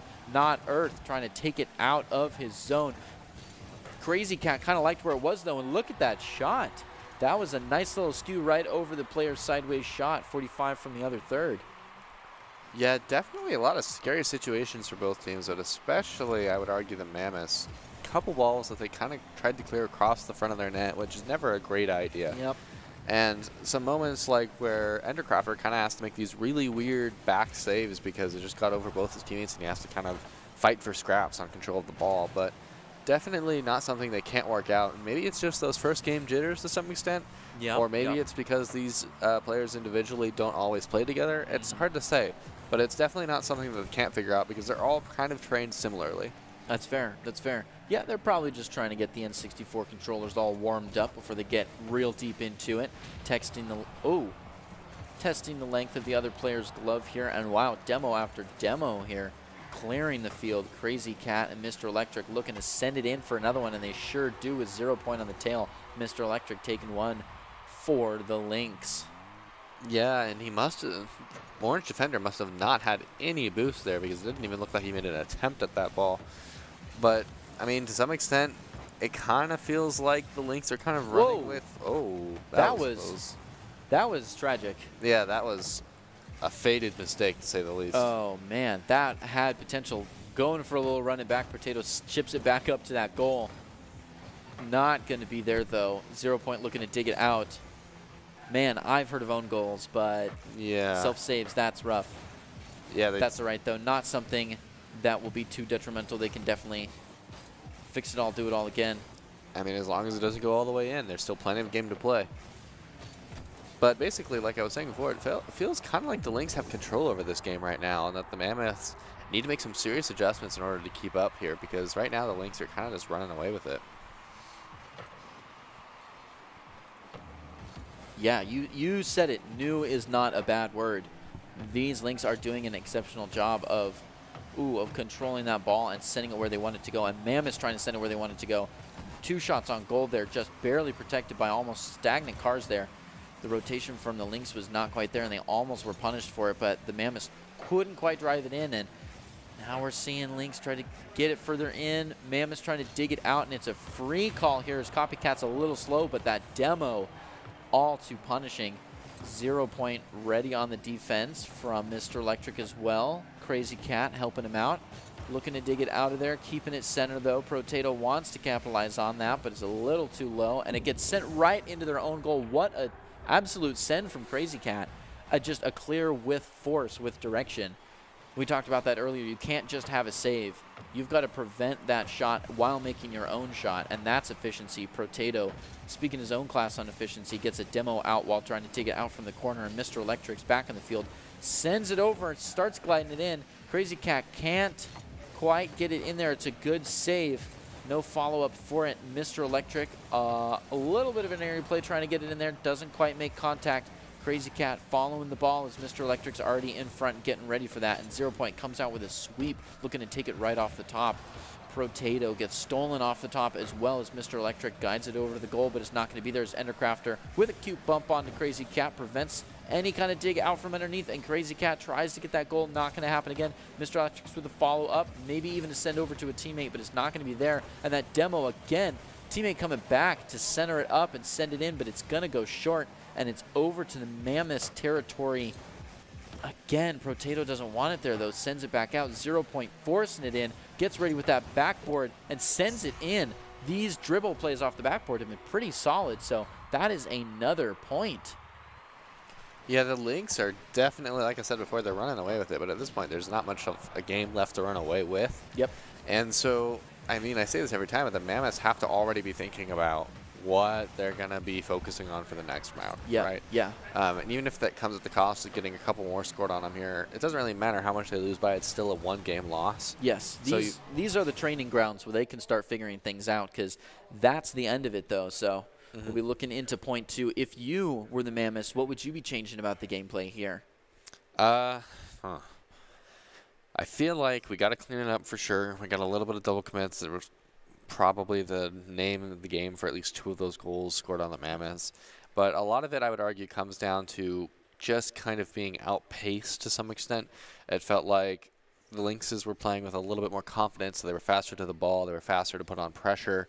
And so the Mammoths taking too long to kind of figure out what they wanted to do, kind of forced them into a position where they were on defense all the time. And then not being totally practiced with this team kind of made it so that defense transferred into goals scored on them really fast.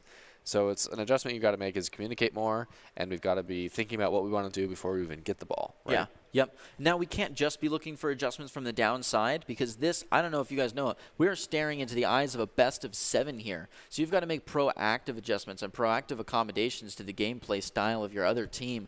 Do you think that there's anything that we can see from the winning team to kind of change things up, maybe drive it home even harder, maybe cut things off a little cleaner? I think the thing to think about is that if you notice that you're outpacing them, you have to just keep that game plan. Because if you let up even a little bit and they start to get their confidence, that positive momentum of any kind, whether mentally or in-game, can swing an entire series really quickly. So if you want to keep your enemies down for the count, you have to make sure you play the game plan that's going to make them feel like they're suffocating all game. Play for endurance, really wrap them in. I like that. Mr. Electric's in 0 point, kind of fumbling over the ball here. 0 point finally takes the front board. Copycat looking to chip it out as one goes center. Copycat keeping them nice and low, rolling it over. And again, tag teamed up with 0 point. Mr. Electric fighting again for the ball here. Protato looking to take it, but we have not Earth going to the forefront, fighting another double commit up in that corner before it's cleared over. And it seems like Lynx are kind of on top of each other here.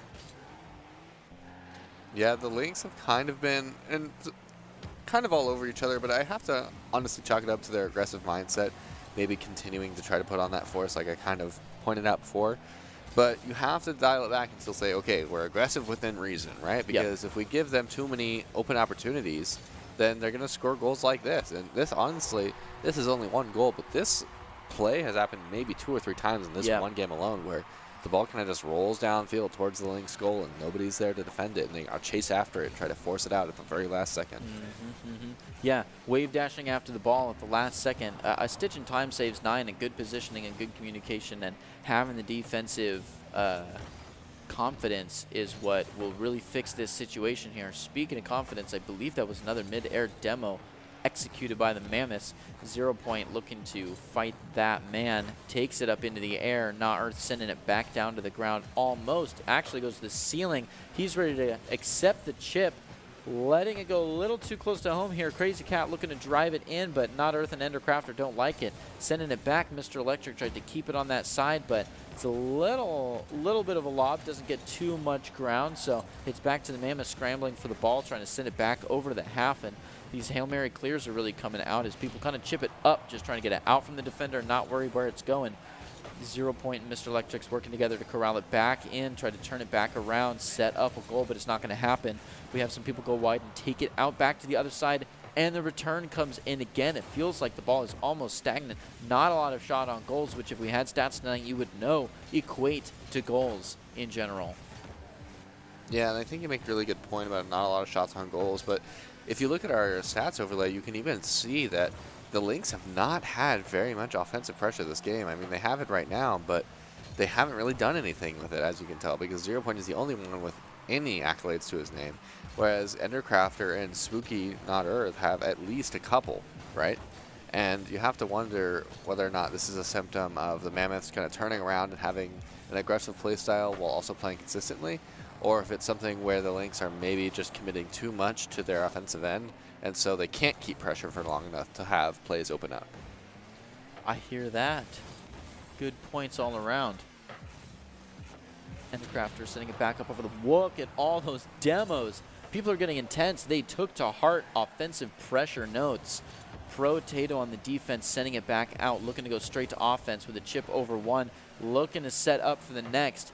Expects Crazy Cat to send him to it, and he sure does. Trying to get it centered for a friend, and Endercrafter just can't do anything better than prevent an absolute clear, but it doesn't quite happen, and there it is, rolling right in. And those clears right towards the goal have just had the goalie shots have been good today. We have had just the ball kind of rolling down the field, right down the highway, as a good save becomes a good clear, becomes a good shot on goal from a distance.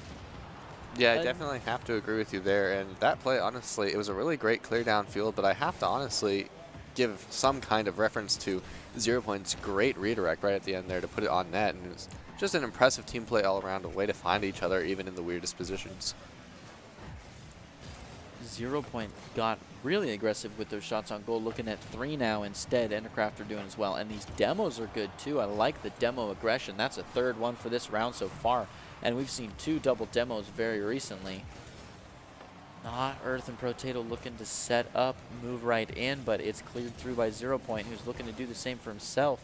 Goes a little bit wide from a good disrupt from the other team. Pro-Tato continuing with the mantra, absolutely preventing any goal here. A little bump from disrupt for the Mr. Electrics, but he's going the wrong way and can't quite set it up without friends. He's got himself turned back around. Crazy Cat trying to get it out from up that wall, sends it over, and it gets a good chip from the orange side. Mammoth's want to continue playing that off, and Endercrafter with a good send in. A double save happens, and if there was backup, that could have been a chance. Not Earth coming in for it. Endercrafter, he's got the moves, but it goes high after hitting the rail, and oh, I thought they were all set up, but Endercrafter at the last second threads one right in the corner there, bringing us to 1-2. Yeah, the Mammoths definitely finding a goal at the perfect time. You gotta imagine all the praise going around. And the, oh yeahs between the teammates there. Oh yeah. Because putting on that goal right before overtime is kind of, it puts so much pressure on the Lynx to find such a quick goal. Otherwise, it's game over for them, and they go away with a 1-1 series tie, essentially making it a best of 5. 0 Point and Mr. Electrics are doing excellent hood work, trying to keep it on the air, but it's not quite there. Barely touches against the ground. Man, they really did walk it all the way from goal to goal, though, trying to make that last equalizer and really push us in the dead time to an overtime, but it wasn't quite there. And that's our first one. We see a point up for the Lynx against the Mammoths. Do you think that we started to see those accommodations? That one's a lot tighter. Well, it definitely felt like the Mammoths were playing cleaner, maybe a lot more confidently. I mean, I've used that word a lot today, but it is kind of the trademark of the day. It's kind of the name of the game for today. Yeah, for sure. And it kind of felt like they were just kind of going with the flow a little bit more while also playing aggressive. So they were kind of making the Lynxes play to the Mammoths game a little bit more, I would argue. Yeah. take control of the game. Make them play your game. Mr. Electric's looking to... Ooh, starting off smooth with another demo. Mr. Electric's playing very center field here, looking to walk it on in. Goes a Raiwan Copycat, comes in to take it. Protato using up all the boost. Just trying to keep it airborne for Not Earth, but Electric's is back in and on it, preventing that swing. Endercrafter, oh, just not in the right spot, and Mr. Electric's drives one in. And I think that actually might have been an own goal off of a demo and in a desperate attempt to save a bad play. So, you know, regardless of whether or not he owned gold, it was probably going in there. But wow. Wow.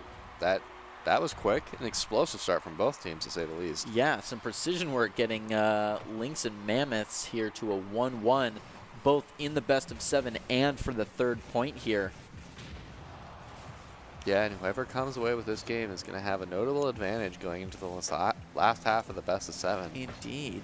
And it's definitely not something to scoff at, because best of 7s take a while. Oh, even with to be sure. Even with short Rocket League games, it becomes wearing at some point, and so your best Rocket League sometimes isn't going to be those last couple of games. Oh, yes. No matter how late it is in the series. I mean, winning 4 games in a row in general takes a long time. Which is tricky, because it feels like after accommodation to this and to that and people gaining more confidence playing with each other and against who they're playing against, you have to be playing better every round to keep up the pacing, and that's so difficult when there's so many rounds on the docket. So hopefully they're playing slow and keep lots of Red Bull on hand. We see Protato looking to send it back down, Not Earth chipping it out in center. Protato again with the defense, but there's not really quite anyone for it. Mr. Electric's almost had a free goal there, but it's dug out from underneath him when it goes wide, and 0 point now on the defense looking to take it out. Electric's trying to redeem himself, steals it from him twice in a row there. 0 point, ooh, absolutely arming it back though. Chips it up, and Crazy Cat takes it from out over the goal. Endercrafter so close, but gets thrown to the ceiling instead. Mr. Electric's watching the ball, gets a little tap on it, not a lot of value. Crazy Cat looking to send it up to the goal, and here's one, sending it over one player, but not quite the second. And that second player, that Mammoth player, a good chip right on over towards the goal. We're seeing better, better drive.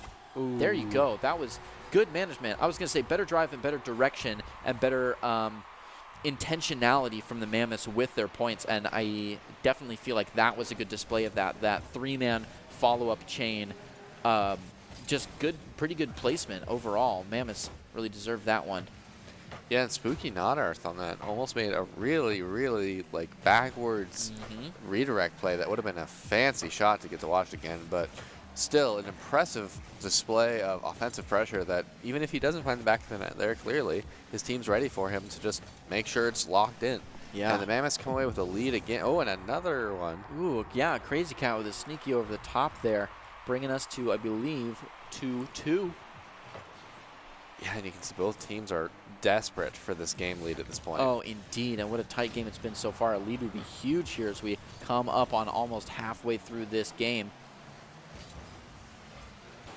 And you never know, it may be all the confidence they need after they got the first game jitters out of the way and followed by the other team's first game jitters. It's kind of a back and forth, and honestly at this point, if I'm either team, I've got to be feeling both a little bit desperate and a little bit jumpy, because no matter what happens here, we fought so hard for this game.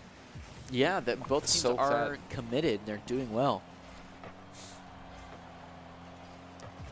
Definitely some good defense from both teams. It doesn't feel like we've seen a lot of really stray kind of easy goals come to the back of the net like the last couple of games. Definitely feels like everything's fought for to some extent, with a couple mishaps here and there, but nothing too big and in your face. But I really like the passing and just everyone's in the way at all the time and stuff like that, where no matter what happens with the pass off the backboard there, Endercrafter is there to find the back of the net. Endercrafter has had some solid positioning tonight. I know we've touched on him earlier, but we've had some other players with some great positioning as well. I think the Mammoths are pulling it together here, being able to play with each other. It feels like the follow-ups are a lot more solid. A little bit of a double commit there has a good play, but it's not quite there. Spooky Not Earth with the camera right in the face of the ball as it skews over him a few times in a row. They finally chip it back out and get it out of the way so he can leave the goalpost now and start playing offensive. Oh! No, he can't. Crazy Cat sending it over with a backboard play. Laces it through the corner there. It had me fooled. I thought they were on the defense for sure, but that was a good wrestle out from the ball, bringing us to 3-3. Wow, people really fight back for the goal here. 43 seconds on the clock. Someone has got to make this decision shot. Yeah, and the Lynx have just as bad of a grip in this game, even when they're behind. They just refuse to let go of this game and say, we will keep this win. We will get here. But the Mammoths fighting just as hard, holding the lead, being the ones that consistently start that lead, kind of puts a lot of pressure on the Lynx still. It kind of makes them feel like they're on the back foot even when they're tied. And so you've got to wonder if the pressure is eventually going to break them down or if the Lynx are going to be resilient, bounce back, and come back with even more pressure after every goal and after every game. Resilience is the name of the game, and a potential 7 goal or game lineup here. A lot of weird aerial plays from both teams. It feels like they're kind of trying to show off a little bit more, but also using their mechanical talent to force plays that are usually pretty hard to predict and pretty well thought out overall. The old unpredictable air roll left. I love it. Ooh, a close miss from Endercrafter. Could spell disaster here. Ooh. So close. Oh, great no. follow-up shot. There was time to set up, but it wasn't quite there, and an excellent follow-up shot to be sure. I believe that puts us to a 3-4. We'll take a little second to analyze that, talk about that. We are definitely seeing a lot more what I would call cooperative play, where you don't just have a shot on goal that either makes it or is cleared to the other side for a single shot on goal, but these repeat, these rebound, this rotation of the triangle keep moving and keep having the consistent shots on goal here. I think it's been a lot more fluid, yet a lot more structured gameplay. I totally agree with you. And it was really nice to see kind of the pressure assimilate in a way where it was shot after shot after shot after shot, and the defense kind of being tested and said, hey, you have to get this out of the way. Yeah. If you don't get this out of the way, we're going to find the back of the net. Gotcha. Yeah. Well, yeah. I think we're going to be going to a break real quick, so we will be right back into it, finishing up this one and going in deeper into the best of 7. You guys enjoy, and we'll be right back to you. Here are a couple lessons I've learned over the years. Friendships come in all shapes and sizes. And always buckle up.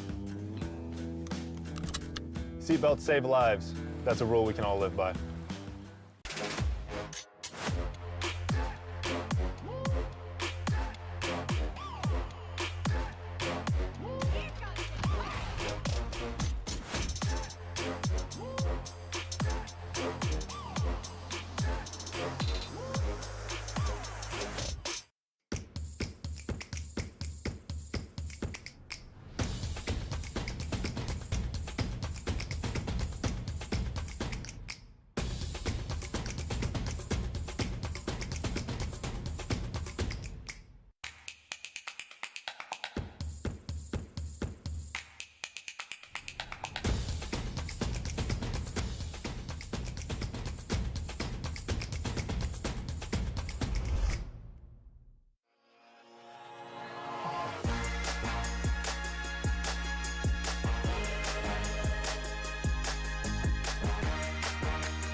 Visit NationalGuard.com to begin your guard adventure.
Welcome back to the Esports Tower, or the Boise State University's Game Pants Arena. We're going to be showing you some Esports Tower content as far as Rocket League goes. Look at our Overwatch players up there on stage. They're doing so great.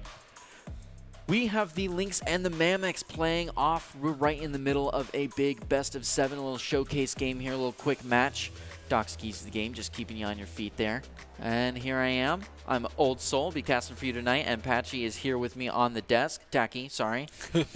I knew I would make that mistake, and we called it earlier. Lynx have been using the spring to regroup and come together as a team, and are hoping this show match could start off good things for the team going forward. I think they're doing well so far. Anything you can highlight about the Lynx play? I definitely feel like they have had a lot of offensive pressure, and they work together really well. I'm really impressed to see their passing plays come together, and I'm really excited to see how they spread out, and they do a good job of being present for their team's hits or 50s, depending on which way it goes. Yeah. Well, we're ready to get back into the game. While those players start queuing up, let's talk about what the Mammoths have been doing. The Mammoths have struggled to break through in the Octane bracket so far this spring, and are hoping this series could be the turning point heading into next week. I feel like they've really come together, at least over the course of this match, and are playing well at a 7-game pace, making accommodations and really tightening up. I definitely think they have it in them. Wow. Ooh. What a quick equalizer. When we left off, the Lynx were closing up that second point. They're at a 2-1 right now in this best-of-7. Now they're at a 1-0, really taking that head start on it. Yeah, I definitely think the Mammoths have it in them for sure. I think the Lynx show that they definitely do bleed that second game, or that third game, I should say. Yep. But, you know, the same still goes for the Mammoths. Like, there's weaknesses that both teams can kind of abuse on both sides. But to some extent, both of these teams have done a good job of kind of accelerating what they are good at and using those passing plays and generating offensive pressure via the backboard. So it's kind of anyone's game at this point. There's a lot of Rocket League left to play in the series. Oh, a lot left to play. And if there's any left to play, it can always go either way. Rocket League has such a volatile, kind of comeback appreciative style in the rule set here. We could easily see Mammoths with a quick couple, and Not Earth is looking to make it happen with a great follow-up from Protato. Little combo goal there. Hit him with the 0-1-2, bringing us to a 1-1 in this best-of-7 so far, fighting for that 4th point up in the board, up in the air like this 50-50. 0 point. A fight indeed sends it, but Protato is ready. Skews it to the side, sending it into the corner, and follows up for it. Abandoning the goal to send it right to the offense. What a clear from goal to goal. The goalie's represented all around Protato. That's his second one in a row. Ready for the hat trick. He brings Mammoths to a 2-1. The energy is unreal. Mammoths do not want to be squashed here. Protato again, but goodness, 0 point doesn't want to see it either. And offensive energy to be sure. These quick goals, we're only at 3:45, and there's already 4 points on the board in even 2-2, though. Yeah, less than half of this game played. And if this continues, we're going to see almost a 10, maybe 12-goal game. Indeed, they're on pace for it at least. Hopefully they can pace up their defense some and really square off some of these goals. These have been some quick ones. We see another good shot on goal. 0 point in the background, giving you a good angle for it. Crazy Cat, speaking of good angles, sends it right up into the air. Potato looking to capitalize on that. Oh, one player not quite watching their going, gets demoed. Mr. Electric coming out from the back of the net, prevents a good goal, sends it downfield. Endcrafter looking to keep that out. Oh, almost tries to send it in front of the goal, but Spooky and Gang prevent that. We've got several people up inside the box there. Maybe not enough I could call it a double commit, but a little bit close. We've been doing so well spreading out and keeping things light. A good shot and a good defense there. Almost a demo in the corner. Mr. Electric's ready for the follow-up, but Protato doesn't want it to happen. Sends it offense, but doesn't follow as hard as we've seen him do before. Gets it centered for either team. Mr. Electric's looking to make it his, but Not Earth is ready to steal it outright from under him. Mr. Electric's going back to the back of the pack as 0 point. Looks to center it up for him. Goes a bit sideways as Protato gets aggro for it, and Crazy Cat coming in from that position looks to clear it out to Mr. Electric's and take it back to their side of the field. He looks, oh, can't quite find his 0 point with the next in spot, and Protato is all over them. Not Earth following up on that to send it back to the other side. These clears have been so quick. And the clears, we've seen some quality clears going straight for the goal. It's getting a little bit wide here as people are just trying to keep it out from the other player. And I think that when you come on stage with that energy, all of a sudden one person having control and having contact of the ball just means so much more. Look at these demos just sweeping up the field. I think people are afraid to let the other person have it too much, and we're seeing a little bit more scramble for the ball, a little bit more high RNG. They're going really offensive here. Yeah, I mean, we're right back to where we were with the last game. Yep. Right back to that 2-2 tie that ended up being a 3-3 tie. But I feel like both teams have started to attach a lot of value to that early lead and kind of getting the first 3 or 4 goals and just kind of keeping it there. Obviously, as a strategy, you want to score more than the other team. But it's more so that keeping that early pressure and forcing the other team to respond to your goals is going to be something that they're trying to play for a lot mentally. And I think that rings definitely true with the aggressive pressure that we've seen already. And lots of open nets, but it feels like it's definitely something that is a result of both teams kind of fully committed to these hyper-offensive plays, regardless of how they go. And to some extent, it can work, but to other extents, do you just want to play normal Rocket League? Do you want to integrate that offensiveness into some defensiveness as well? Or do we want to just kind of let things play out the way they do and try to force a really early lead?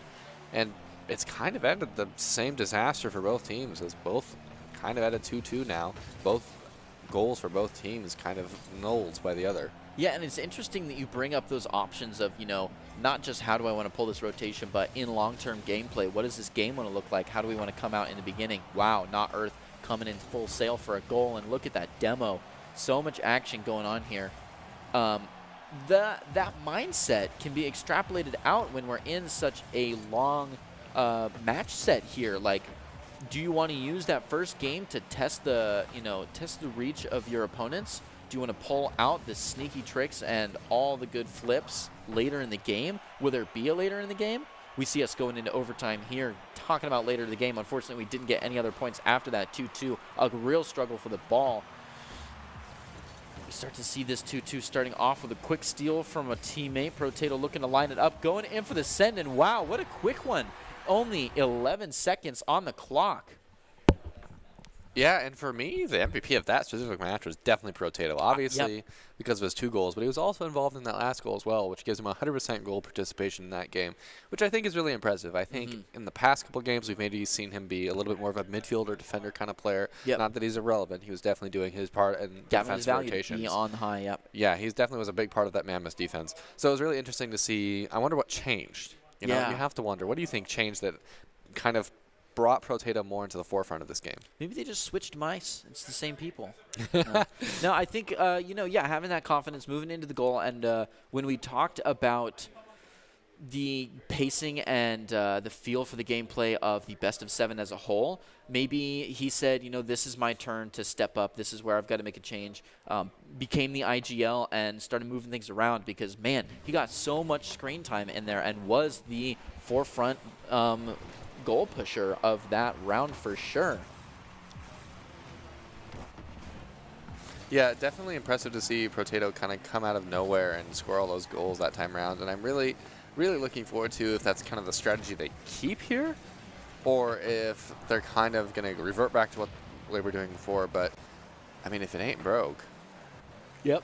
I always say rinse and repeat. If you don't have to make, aggressive accommodations. If it works, leave it. Yeah, definitely. And it feels like the Mammoths and the Lynx here are determined to tie this series. They no matter really what want to. Whether it's in goals or games, it's like they just really want that game 7. No, there's been quick equalizations, and we've spent most of the match time in full match tie.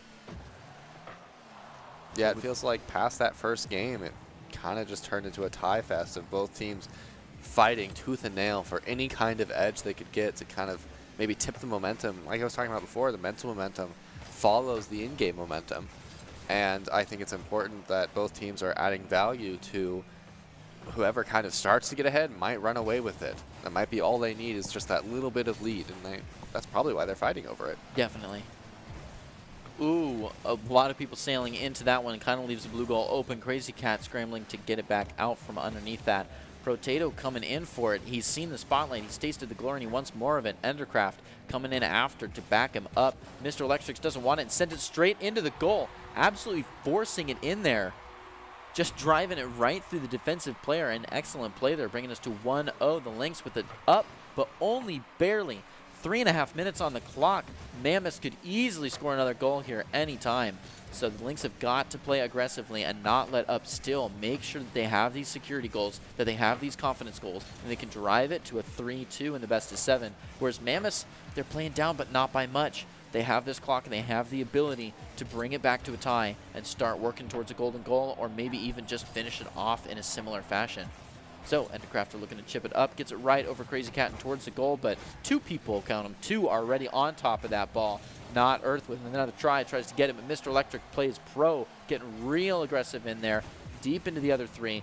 Protato following suit, sailing it over, but they're already ready for him. Endercrafter was ready on the rebound, but it went a little bit too deep, and they were a little bit too fast. Now Mr. Electric, with a good read on that bump, is able to keep it moving in the right direction, at least for a little bit, before Spooky Not Earth drives it all the way out, and Protato with a great dip. It's a good thing Mr. Electric circled back around and held that third man stance to prevent it, because now goes back over the side for Potato to defense against.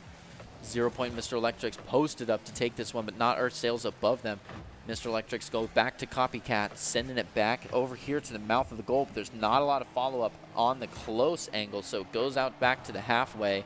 And we see it not really getting too tight in, too far down, and definitely not onto the blue side. We've seen a lot better defense from these teams here, and it's less of a scramble over and over again, and it's more of about inside the field before it goes over. Mr. Electric's here trying his hardest to prove me wrong, lets it go real far before skewing it off front from the goal. Endercrafter wants to keep it in, and Protato with another follow-up, sending it straight over 0 point and bringing us to a 1-1. Yeah, it feels definitely like so far in our limited experience of the last half of this best of 7 that Protato's the name of the game. Protato's got the Lynx number. He's finding the back of the net over and over, and he's in the right spot. But you have to hand it to his team still. I mean, a lot of these plays that he's making are because he's in the right place at the right time, but it's because his team is passing to him as well. So it's great teamwork overall, and Protato is doing a really good job of being that efficient striker that his team needs. He is. And being the striker is not the only thing you need on a team. You can't win a 1v3 with a striker.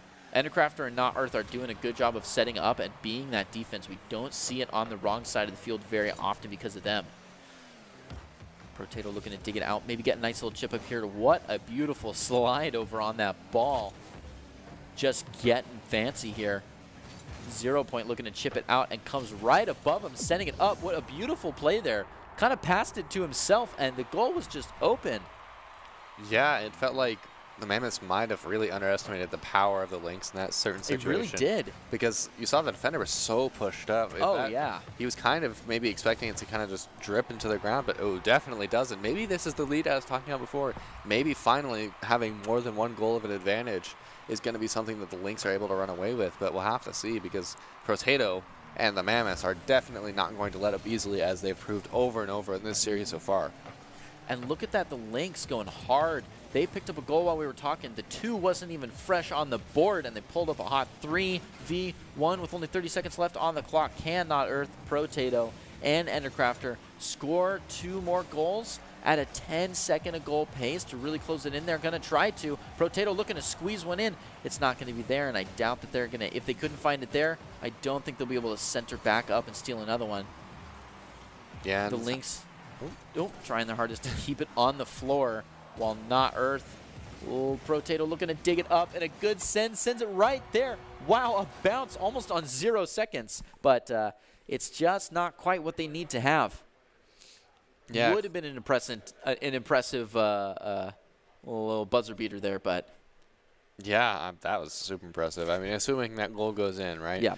Now we're at a 3-2, and we're right back to that 1-goal game. So once again, proved wrong. The Mammoths really just, despite being down, you have to argue that they didn't really feel the pressure. They're still keeping themselves in it, and they're still making sure that the Lynx are fighting for every single inch of the field that they earn. Definitely. And, you know, at this point, I have no idea who's taking this series. Even with the series lead, I couldn't tell you. Yeah, I feel like I have a bias towards the series lead each time, and that keeps changing hands each time. I keep being impressed, and I keep seeing these accommodations from either side, changing about how they play and how they take on the field and how they take on the defenders or offenders here.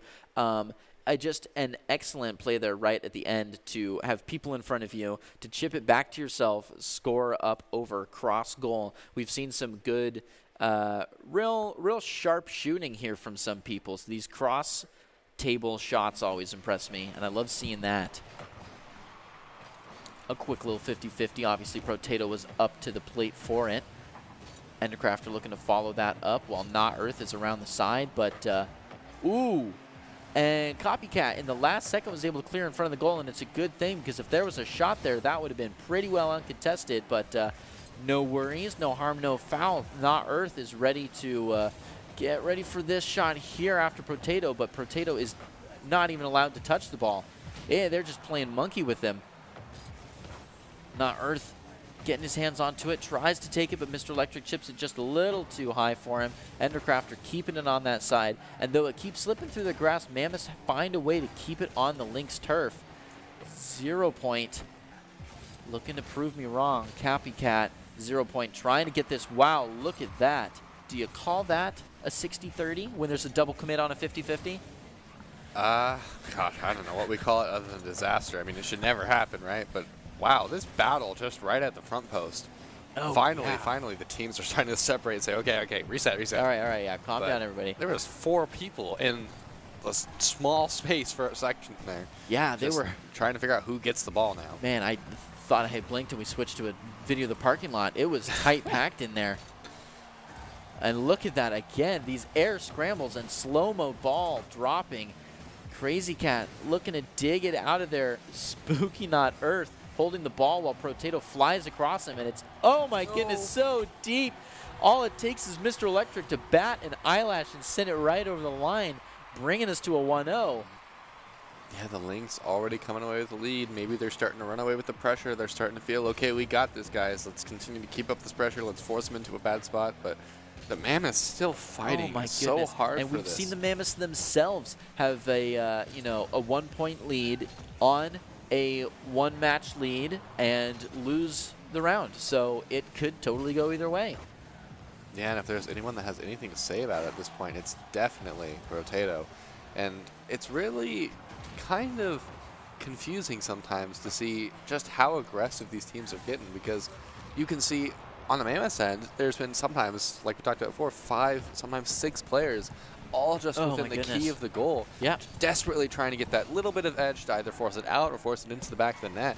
And to some extent, that's not even bad as long as the options are still covered. But it's really just a lot going on. Like you said, it's like parking lot simulator to some extent. Oh my goodness. Sometimes. Crazy Cat trying to prevent it from Not Earth, but it doesn't happen. Not Earth just kissing the ceiling, glides it right over towards the goal. Endercrafter looking to at least center it up a little bit, but there's not really anyone there. Mammoths are already on the defense. They're worried about what people can do. Crazy Cat and 0 point being that threat. Maybe not 0 point as he's wiped from the field. Ooh, getting close to the goal there. Mr. Electric does a good job of chipping it out and sending it up. 0 point to follow up. Almost makes it a goal, but Endercrafter dashes right in and takes it out from underneath him. We get some more back and forth right here in the corner. Not a lot of direction, not a lot of drive. Right up to Copycat has a chance for it. It's not quite there, and look at that fall up by Mr. Electric's absolutely protected by Protato. 0 point, hoping to replicate, but it's not going to happen. Endercrafter on the defense. The Mammoths are fighting tooth and nail to prevent these security goals, but it is so close. It is so scarily close, and they take Not Earth off the field. Oh. And that's all it takes for Mr. Electrics to drop one into the goal. And the pressure finally cracks that Mammoth defense. Oh my goodness. The Lynx with a 2-0 lead now, and with only a minute 30 left, the Mammoths have got to start to feel a little bit backed into a corner. It's that lead that I'm talking about. That pressure that the Lynx have now on the Mammoths is now going to start to feel insurmountable as every one of these seconds go by, as every time one of the Mammoths players briefly looks up and checks the clock, they're going to be thinking about, oh my goodness. Yeah, for sure. And they were so close to digging it out of there, but the pressure, and I feel like that was a really good example of, oh no, oh man. Another what one. A precision shot right to the corner, beautifully done. And from the back post, full boost was just not quite enough to get it out of there. That last goal was a good just, ooh. Mammoth's trying to fight for another one there, trying to bring up their heads for a quick sip of air. as they're drowning under the points here. As Lynx are looking to close the game out. Mr. Electrics dunking another one onto the Mammoths. Oh, they looked so good. They looked like they had so much potential, but this lead is just so hard to break here.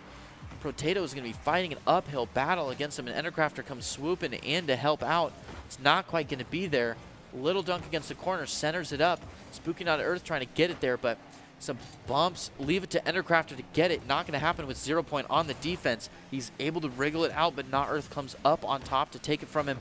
Potato ready to accept this from 0 Point, but 0 Point sends it far, and it's Endercrafter who's going to have to run in for it, keep it on that blue turf. But goodness, 15 seconds on the clock. We are coming to a close, and look at this ego goal attempt from the Lynx. Just taking an extra one, bringing it to 5 if they can, but it doesn't look like they're going to be able to. Lynx are going to start looking to just ground the ball and prevent any more gameplay here. We see Demo left and right, looking like they're trying to clear the field already. On the 0, all they've got to do is get touchdown, but it keeps playing right against those corners, and there it is, midfield, and the Lynx take it. An excellent play. Goodness, they really pulled it out there. Yeah, and it's kind of what I had explained that I was worried about before, you know. Yep. If the landslide starts to go a little too fast, it's going to be too hard to hold for either team. And once the Lynx kind of had it figured out, it was just too much for the Mammoths, and all just came crashing down in this beautiful fire and flame. Of so many demos. Of so many demos. So many last-second demos. So many open nets. But to be honest, it's just a symptom of the Mammoths offense, and it goes together well with the Lynx offense and this great unstoppable force meets immovable object. And it was a great series. Super impressed. A great series indeed with lots of fire and flames. I'm glad plenty were watching. If you guys want to be seen like that by college expert recruiters, talk directly to esports industry insiders like pro athletes, team general managers, and game producers, then you can just join the club. Esports Tower players get insider access to industry insights with our featured rumbles. Recruiters are taking notice too. It's a great way to score exposure if you're looking to start your path to pro and land a collegiate scholarship. Congratulations to Lynx on winning our show match of the night. Now it is time to crown our ICCU POTAG, or player of the game. I know we're both going to say Potato. So far, he was definitely a good head right there at that last, but we've seen plenty tonight. Any other favorites? Honestly, Ender caught my eye more than once. Ender did. He might not have been the end result of a lot of different goals, but in my opinion, he was a master of that midfield today. He definitely was. Did a great job finding ways to open opportunities and did a great job of making sure pressure stayed where he wanted it to be a lot of the time. Really controlled the field. Let's see who we had chosen for us here. Mr. Electrics definitely commanded the field as well. We saw some great dives from him. Yeah, and honestly, I feel like Mr. Electric is definitely a great pick as well. If I hadn't picked the other two, I might pick Mr. Electric. It felt like he was that silent killer all game for the Lynx. Just and ready he for was it. in the face of the Mammoths, forcing them to make these really awkward plays over and over again. So even if things went well for the Mammoths, Mr. Electric was still this thorn in the side that was poking and until it finally broke. As well as the thorn in the side, Mr. Electrics is your ICCU player of the game. The ICCU Player of the Game to you is brought by Idaho Central Credit Union, who believes a great player makes a great team. More successful, just like Idaho Central's helping members achieve financial success. Mr. Electric is the Idaho Central Credit Union Player of the Game. There we go. Look at that. Look at that expert air roll. The flashy gameplay and a silent killer indeed. Well, before we close out and send it to the top 5, do you have any big takeaways? Well, offense, obviously. Offense. Is the one word that describes this entire week this week. Offense was huge. I think if I would have to take away something, it would be defense. Because it felt like the offense was definitely there, the aggression was there, the confidence was there. The problem is that you were sacrificing far too much to compensate for that. And that is how you learn. You play in extremes. You have to get a lot better at one thing and sacrifice one other thing entirely in order to get better at this game. Definitely. So I can't blame any of them. Yeah, no, they made some great commitments, and I'm sure they've learned lots of great lessons. We had some people who took their lessons to the field immediately and got some great value out of it. Well, congratulations to all our teams tonight in the Fennec group for some fantastic games. All the teams had some great moments, and in the end, the Spiders came out on top as the champions of Week 2. Make sure to join us next for a fresh new Rocket League Rumble, Wednesday, 6 p.m. EST. We'll close out with the top 5 presented to you by the Idaho Army National Guard, who invites you to take your impressive critical thinking skills into real time time with more than 10 jobs offering $20K in bonus and your degree of choice paid for. The Idaho Army National Guard is the best team out there. Thank you, and y'all have a good night.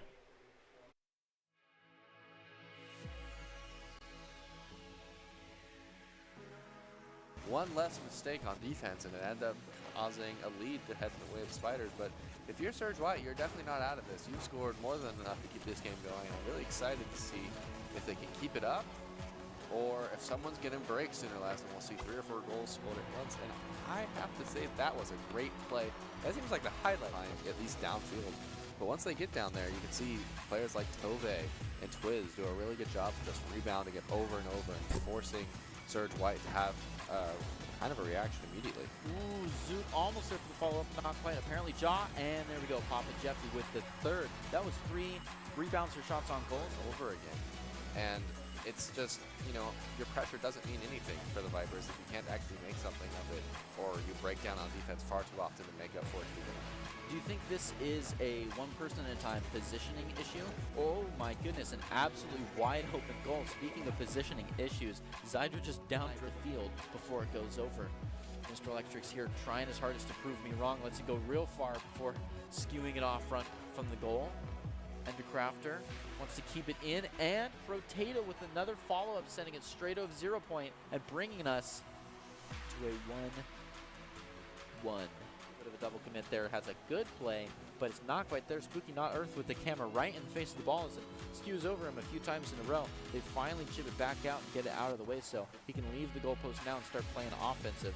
Oh, no he can't. Crazy Cat sending it over with a backboard play, laces it through the corner there. It had me fooled.